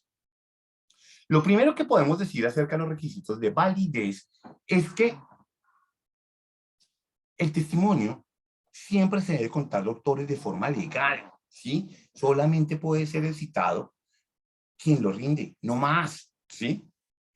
El funcionario competente debe tener competencia funcional para ello, ¿sí? Salvo en el caso excepcional que haya una comisión, un despacho comisario para efectuar su práctica. Se debe tener plena constancia, doctores, y a veces se nos pasa por alto, de las condiciones habilitantes del testigo, ¿sí? ¿Cuál es su estado al momento de rendir un testimonio? Es decir, y hacer como una evaluación de carácter general acerca de las incapacidades mentales relativas absolutas o absolutas del testigo. Ya se los dije, el testimonio debe ser libre de coacción, ¿sí? No debe haber coacción de por medio para que efectivamente el testimonio sea válido. Debe estar precedido de juramento. Y también se los dije que la única excepción es en el caso de los testimonios rendidos por menores de edad, los cuales no van a rendir testimonio bajo la gravedad de juramento, pero el juez lo combinará a decir la verdad. Un segundo, termino acá, doctor. Ya, Alexander, ya le contesto. El otro requisito de validez tiene que ver, ¿sí? Que se me fue por estar leyendo la pregunta, se me fue la idea. El otro requisito de validez tiene que ver que además de cumplir con todas las formalidades procesales de tiempo, modo y lugar, o sea, la falta de los requisitos de cualquiera de estos que estoy mencionando, siempre implica la invalidez del testimonio, ¿sí? Y obviamente se tendrá que declarar la nulidad del mismo, o sea, y obviamente perdón, a ver, vamos a hacer. Tengo unos requisitos que son 5 requisitos de validez. Entonces acá, la manera para restarle valoración probatoria, ¿sí? Necesito llevar al juez a que le niegue mérito al momento de valorar el testimonio. Y si es del caso, ordenar la repetición del mismo. Espero ser claro con el tema, porque me estaba mandando una idea equivocada. Voy a contestar la pregunta del doctor. Uy, aquí se me fue, qué pena, leo acá. Las diapositivas sí se las vamos a enviar a todos. Dice, ¿existe fundamento jurídico para sustentar la existencia de un testigo o solo se sustenta de conformidad con las calidades del mismo? No, a ver, doctor Alexander, ¿sí? Digamos que, o sea, la existencia de un testigo es diferente al requisito de existencia del testimonio, ¿sí? Por eso es tan importante entender qué es fuente y medio de prueba. La fuente de prueba es una persona y la persona existe per se, ¿sí? El testimonio es como yo incorporo ese saber individual que tiene la persona al proceso, porque el testimonio es el medio de lo que conoce ese testigo. Si hablamos de la sustentación de la existencia del testigo, pues digamos que el testigo existe per se. Simplemente con que conozco unos hechos, yo simplemente le debo decir al juez que decrete la prueba, ¿sí? Entonces, ahora, si hablamos que si yo le debo sustentar al juez, si es un testigo de oídas, si es un testigo técnico, si es un testigo experto, no se lo tengo que sustentar, pero sí se lo tengo que dar a conocer. ¿Por qué se lo voy a dar a conocer? Porque de eso también voy a tomar los elementos que yo estime necesario para sacar las conclusiones que logré con el decreto y recepción del medio probatorio. Entonces, digamos que aquí no habría que probar nada. Pero ahora bien, los requisitos de existencia del medio probatorio obviamente superan a la asistencia del testigo, ¿sí? Y son los que dijimos, los 8 requisitos que dijimos anteriormente. Entonces, digamos que hay que tener muy claro que una cosa es el testigo y otra cosa es la asistencia del medio probatorio, ¿no? Por eso es muy importante tener muy claramente diferenciados qué es la fuente y cuál es el medio de prueba. Aquí me está diciendo, ya, doctor Alexander, listo, entonces listo, ya fue claro y espero que haya sido clara mi respuesta. Entonces, digamos que esos serían los requisitos de validez, digamos que son sencillos. Ahora vamos a hablar de los requisitos de eficacia, doctores. Los requisitos de eficacia, pues a mí, todos son importantes, ¿sí? pero los requisitos de eficacia son los que realmente le van a dar valoración probatoria al relato que haga el testigo. O sea que realmente, es decir, puede que a mí se me olvide los requisitos de existencia, hasta los de validez, situación que sería grave. Pero que si a mí se me olvide los requisitos de eficacia, sería como que yo lleve al testigo a nada, ¿sí? Entonces, es muy importante que tengamos en cuenta esto, doctores. Primero, el testimonio debe ser conducente para demostrar el supuesto fáctico que yo pretendo probar con el relato del testigo. Y ojo, y debe ser tan conducente que adicionalmente yo no necesite contar con una prueba solemne o una prueba legal. Entonces, yo no puedo llevar al testigo para que me pruebe un contrato de compraventa de bien inmueble. No, pues ese no es el medio probatorio para el efecto. Yo no puedo con un testigo probar un estado de afiliación. No, ese no es el medio probatorio, ¿sí? Entonces, debe tener esa característica de conducencia. Es decir, si realmente la ley no me pide una prueba solemne, ¿sí? Para probar determinado hecho, lo puedo hacer con el testimonio. Pero ojo, el testimonio debe ser también conducente por sí mismo para probar el supuesto fáctico que yo necesito que al cual le quede claro dentro del proceso judicial. Adicionalmente, es muy importante que el relato del testigo conlleve a predicar que se tiene conocimiento del hecho, ¿sí? Porque resulta y acontece que si yo no hago un estudio juicioso del testigo, no preparo mis preguntas de manera adecuada, pues realmente nadie va a saber ni él por qué conocía, ¿sí?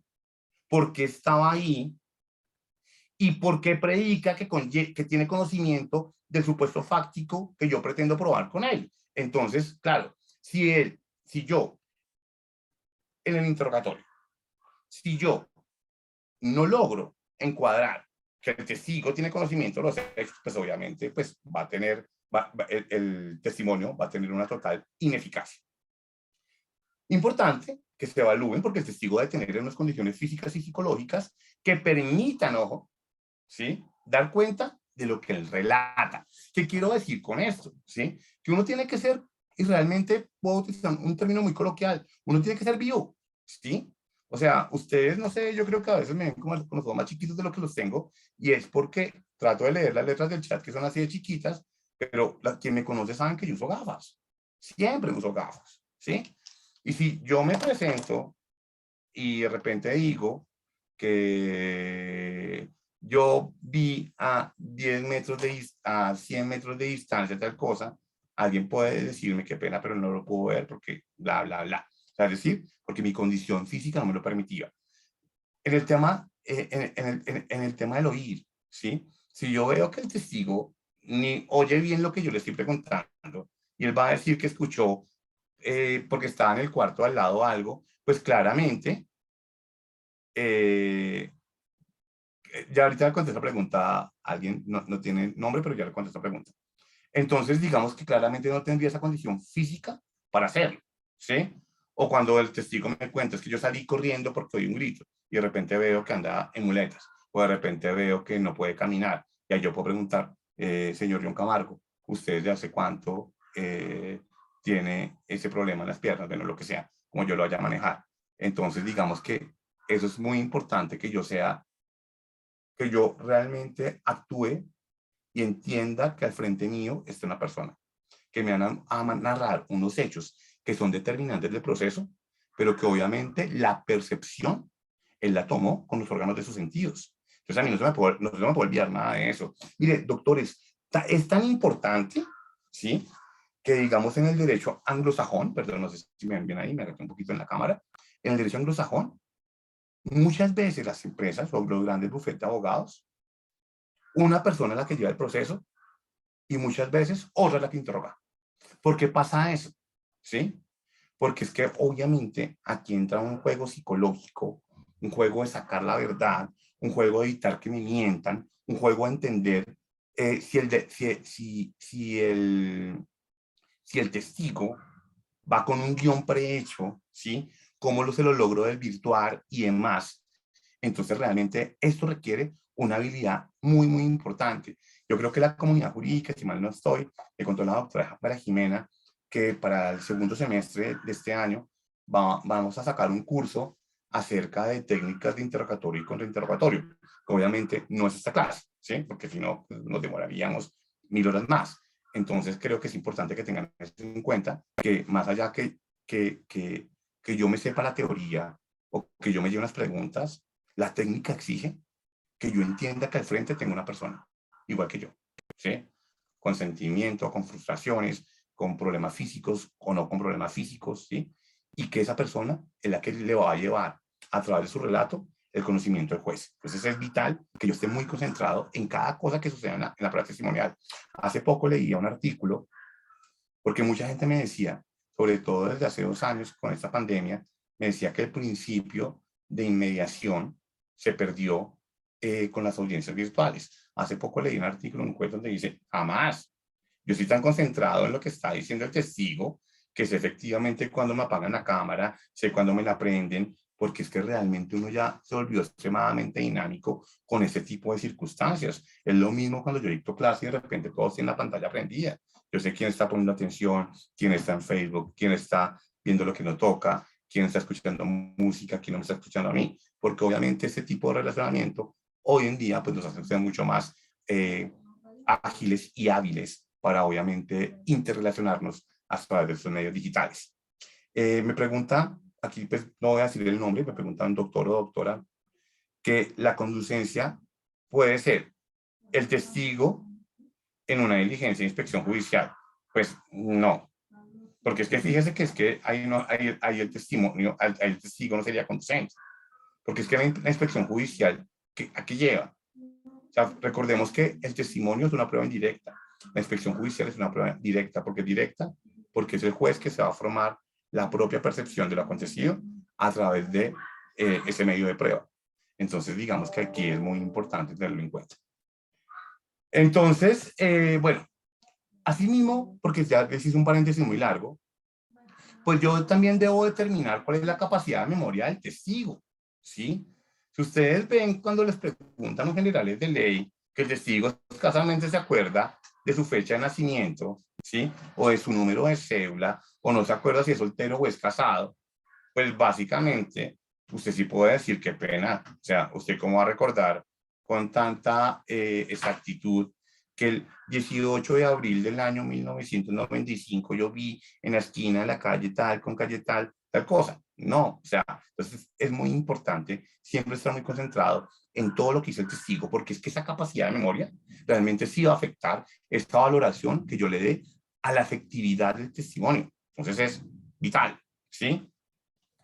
Jamás deben afectar, jamás deben existir ningún tipo de circunstancias que afecten lo declarado por el testigo, o sea, o la fidelidad a lo que es declarado por el testigo. Yo creo que esto pues es completamente sencillo de entender, entonces sobre el particular no tengo nada que decir.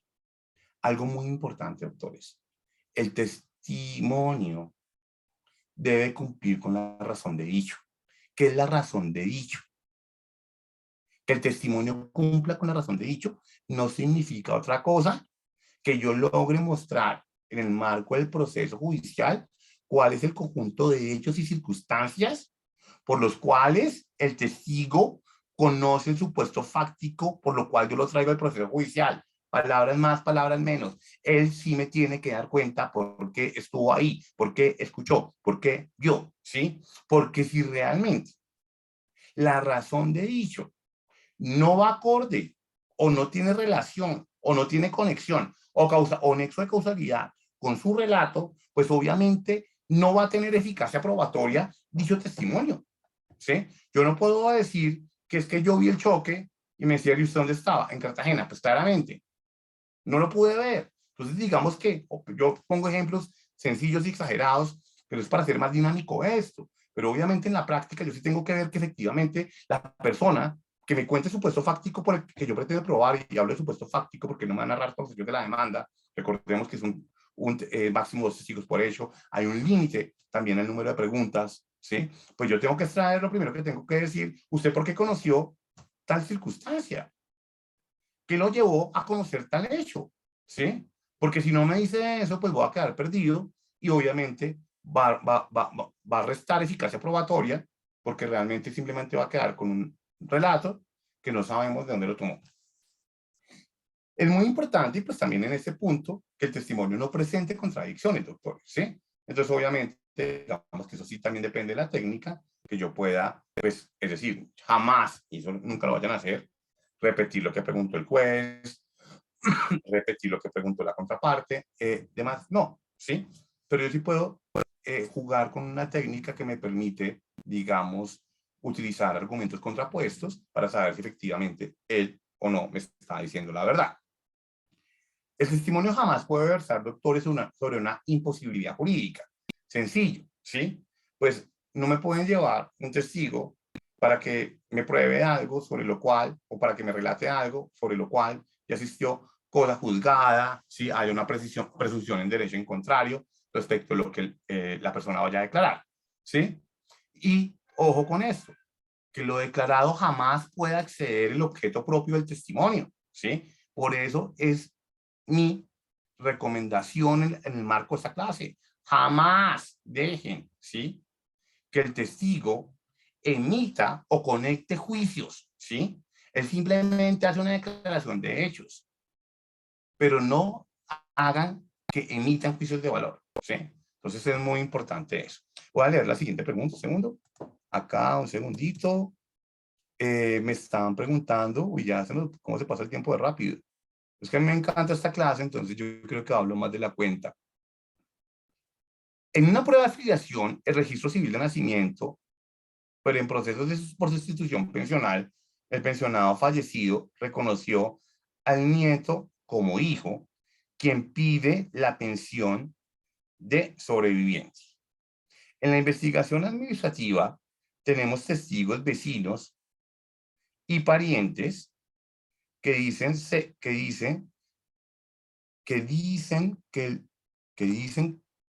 dice ser hijo del pensionado realmente es el nieto. ¿Cómo manejar ese tipo de testimonios? Uy, a ver, es que aquí yo creo que en el tema de la afiliación, sobre todo en el tema de pensiones, pues es mucho más complicado, porque es que la prueba de filiación realmente, sí, me la puede dar una prueba de ADN, porque es que el registro de nacimiento viene siendo una prueba de forma, pero realmente no me da la prueba de filiación como tal, ¿sí? Lo que yo debo debatir, digamos, en ese caso, ¿sí?, es la validez del registro civil, ya que el registro civil, digamos, tiene una fase A. Y esa fase A, ¿por qué se da? Porque comentan que el señor no es, que el fallecido no es el papá. Ahora, pero llevarme esto más a fondo implicaría hacer una prueba de ADN. Y pues yo creo que extrañamente el juez va a permitir una cosa de esas, salvo que ustedes lo argumenten o lo hayan pedido desde antes, ¿sí? Porque si no se van a quedar con un registro civil y testigos que puedan decir que él no es el hijo, sino es el nieto, pero ojo porque acá la prueba documental va a tener mayor importancia que la prueba testimonial. O sea, yo lo veo muy, muy difícil de llevar a cabo, salvo que yo efectivamente logre de alguna manera probar que el registro civil es falso. ¿Sí?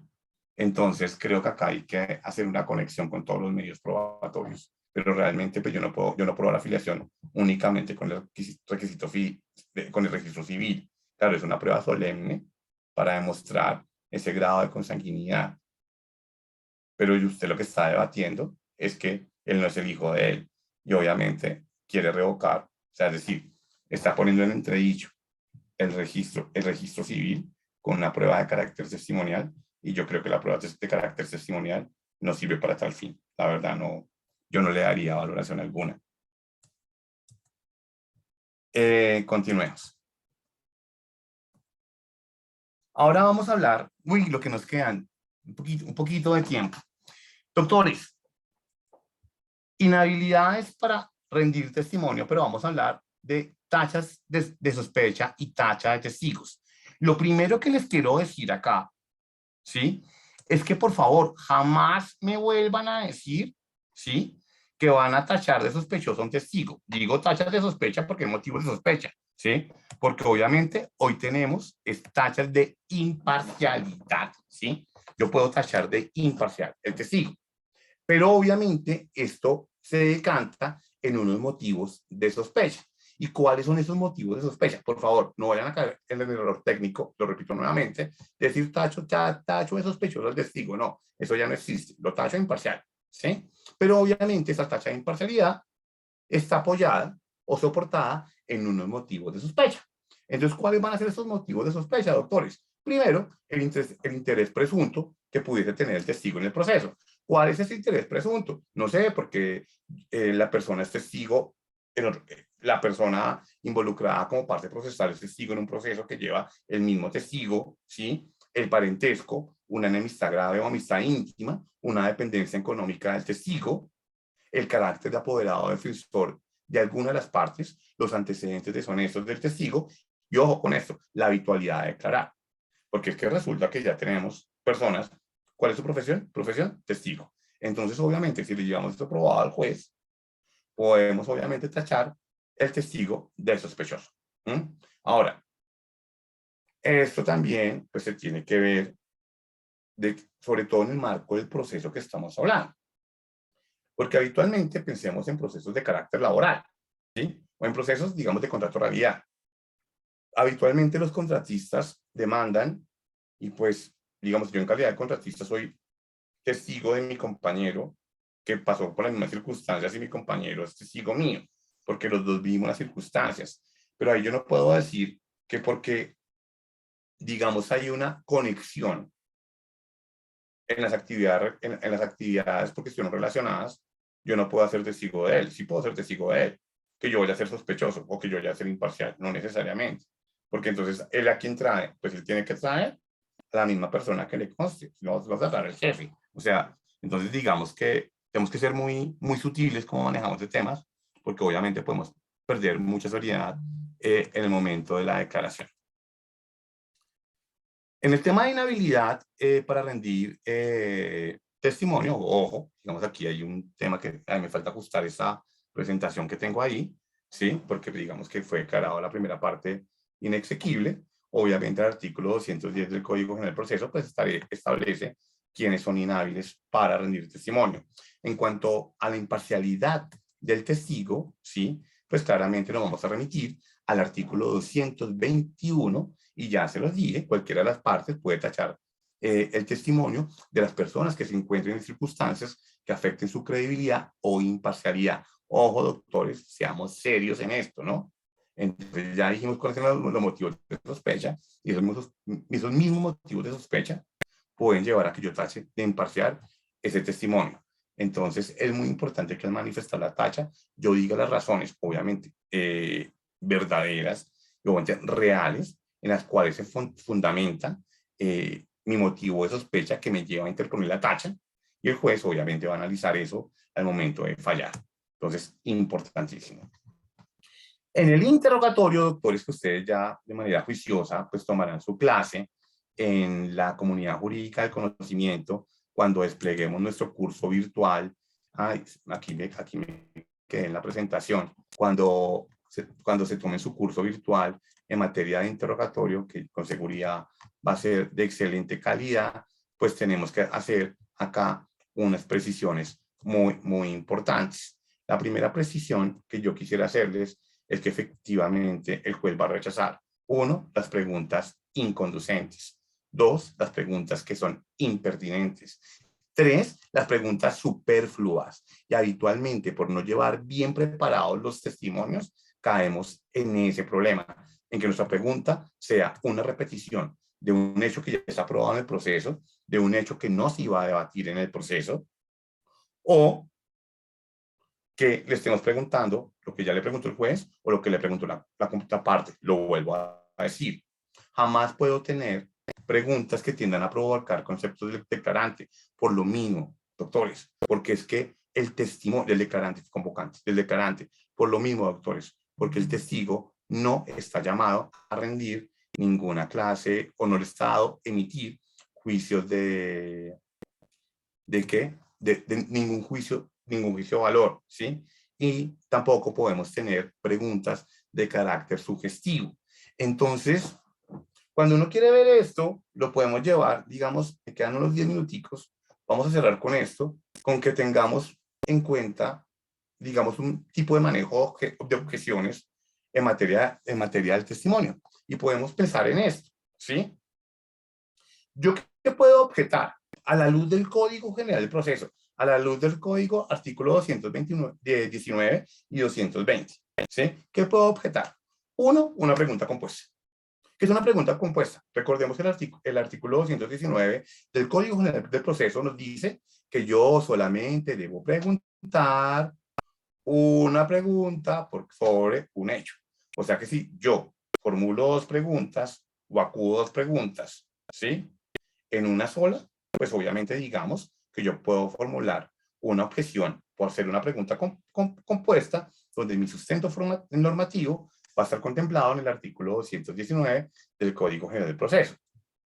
No puedo hacer preguntas ambiguas, ¿sí? O sea, ¿qué es una pregunta ambigua? Es la pregunta que yo formulo, ¿sí? Y obviamente no permito que el contexto, o sea, es decir, no cuenta con el contexto adecuado para que el testigo me la conteste de manera específica. O sea, él debe contestarme lo que se le pregunta. Y obviamente, digamos que yo debo evitar ese tipo de preguntas ambiguas, porque recordemos que el artículo 219 del Código General del Proceso nos dice que la pregunta deberá ser concisa o tendrá que tener esa característica. No podemos tampoco, señores, ¿sí?, permitir o formular, porque es decir, así como no se lo puedo permitir al otro, tampoco yo lo puedo hacer yo, preguntas capciosas, ¿sí? ¿Qué es una pregunta capciosa? Que es diferente a la pregunta sugestiva. La pregunta capciosa es aquella que yo formulo para inducir en error al testigo, ¿sí? Porque probablemente yo haga una pregunta que el testigo no me entienda, yo lo induzca en error y él me conteste lo que yo estoy buscando que conteste, y obviamente esa respuesta no se ajusta con la realidad. Entonces, si uno va a preguntar, si uno va a mirar dónde encuentro esas preguntas capciosas, no las veo en el 219, no las veo en el 220 del Código de Proceso, doctores. O sea, es que es un tema de lealtad procesal, y eso lo encuentran en el artículo 78, numerales creo que 1 y 2 del Código General del Proceso, ¿sí? O sea, yo no puedo inducir en error al testigo a través de una pregunta capciosa. Entonces, espero que nos quede como claro este tema. ¿Qué más no puedo hacer? Ya se lo dije, la pregunta sugestiva, que es aquella pregunta que incorpora la respuesta en la misma pregunta. Y eso sí lo dice el artículo 220 del Código General del Proceso. Tampoco puedo hacer preguntas de carácter asertivo, ¿sí? O sea, la pregunta asertiva es aquella formulación que diga como es cierto sí o no, ¿sí? Pero ¿qué es lo que pasa? Que cuando yo hago diga como es cierto sí o no, la pregunta asertiva, cuando es sugestiva, es porque yo ya le estoy formulando la respuesta en el diga como es cierto sí o no. Entonces, esa pregunta tampoco puede hacerse. Tampoco, obviamente, podemos hacer preguntas repetitivas, que serían las mismas preguntas superfluas, ¿sí? Porque ya se respondieron o ya no hubo necesidad de probar el hecho, como bien se los manifesté, porque en el trabajamiento de la litis no hubo necesidad de probarlos. Las preguntas impertinentes. Preguntarle al testigo algo que no guarda relación alguna con el hecho del proceso, como uno ve en muchas situaciones, porque quiero hacer quedar mal al testigo, porque, no sé, porque el testigo de repente, no sé, en tiempo pretérito, cometió un delito que no tiene nada que ver con el hecho y yo se lo saco a relucir acá, ¿sí? O sea, yo no, o sea, y eso no puede ser tampoco, digamos, un antecedente deshonesto para que yo lo tache imparcial, ¿sí? Salvo que el delito tenga que ver, tener conexión con los hechos del proceso. Entonces, digamos que eso es muy importante como tenerlo en cuenta, ¿sí? Ninguna pregunta que provoque conceptos del declarante. Tampoco lo puedo hacer, ¿sí? Ya te lo dije. Y si me lo llegan a hacer, pues obviamente yo también la tengo que objetar a la luz del artículo 220. Digamos, si mi contraparte quiere preguntar un aspecto técnico, científico o artístico, obviamente, de la profesión a cargo del testigo para que emita un juicio de valor, pues yo tengo que decir qué pena, pues el artículo 220 lo prohíbe, objeto la pregunta, o si dejó pasar la pregunta, le tocará objetar la respuesta, ¿sí? Tampoco pueden hacer preguntas especulativas, doctores, ¿sí? Ustedes no pueden generar un escenario hipotético para que el testigo le narre algo, ¿sí? Suponga en el evento que si hubiera sucedido tal cosa, si usted imagínese esa circunstancia, no señor, usted limítese a lo que pasó en los hechos del proceso, porque usted lo que básicamente lo que pasa a hacer es que la persona emita un juicio de carácter inductivo sobre un supuesto fáctico que usted se está inventando. Y ojo, porque ahí recurre, también he visto que recurren muchos abogados de la contraparte a formular, ¿sí? Unos supuestos de carácter especulativo o de carácter hipotético y hacen decir al testigo unas cosas que concluyen y hacen una serie de deducciones que lo piensan obviamente meter al proceso con algún valor probatorio y lo dejamos pasar por alto. Y obviamente las preguntas de carácter argumentativo o de carácter conclusivo, que son aquellas que obviamente, reitero, sugieren esa respuesta o hay un argumento en la mitad de la pregunta que ya le da a entender la respuesta del testigo. Entonces, doctores, pues ya siendo las 3:54, voy a escuchar las últimas preguntas, pues ahí quedan unos temitas por ver, ¿sí? No sé si prefieren las recomendaciones al final, pero creo que esto ya se los he dicho a lo largo de toda la charla, igual se los vamos a mandar, estoy mirando acá las recomendaciones, igual se los vamos a mandar a sus correos electrónicos, lo pueden pedir al correo de soporte de la comunidad jurídica del conocimiento, y obviamente aquí verán, pues digamos, unos temas adicionales como la oportunidad probatoria, para que terminemos como esa clase, pero pues digamos que ya he hablado muchísimo, se va a acabar el tiempo dentro de 6 minutos y quiero más bien como escucharlos y pues quiero ver si tienen alguna duda, alguna sugerencia, no están de acuerdo, si me quedó algo por contestar o demás, entonces pues los escucho. Doctora Juliana. Doctora Juliana, tiene levantada la mano. Excúseme, doctor, creo que hay un problema en mi computador, pero de antemano muchas gracias por todo el conocimiento que nos ha transmitido el día de hoy. Y pues espero que haya muchas oportunidades más para poder escucharlo y adquirir más conocimiento. Muchas gracias. No, a ustedes, muchas gracias por la participación y además por este tiempo, porque sé que es un tiempo importante para ustedes y una asistencia muy, muy alta a la conferencia del día de hoy, pero nada, pues estamos aquí para servirles. ¿Alguien más? No, pues alguien más no que diga que le gustó, sino simplemente tengan alguna pregunta.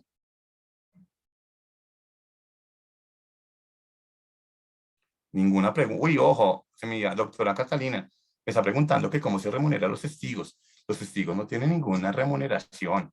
Ojo, o sea, si hay que incurrir en algún tipo de gastos, pues lo debe asumir la paz, digamos, de desplazamiento, lo debe asumir la parte que lo solicitó, pero el testigo no debe tener ningún tipo de remuneración. O sea, importante.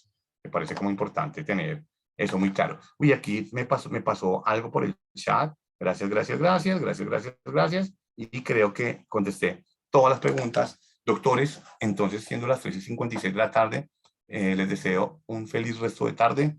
Muchísimas gracias por su atención, por su activa participación y estoy en la Agencia Nacional de Defensa Jurídica del Estado para servirles en lo que requieran. Que estén muy, muy bien.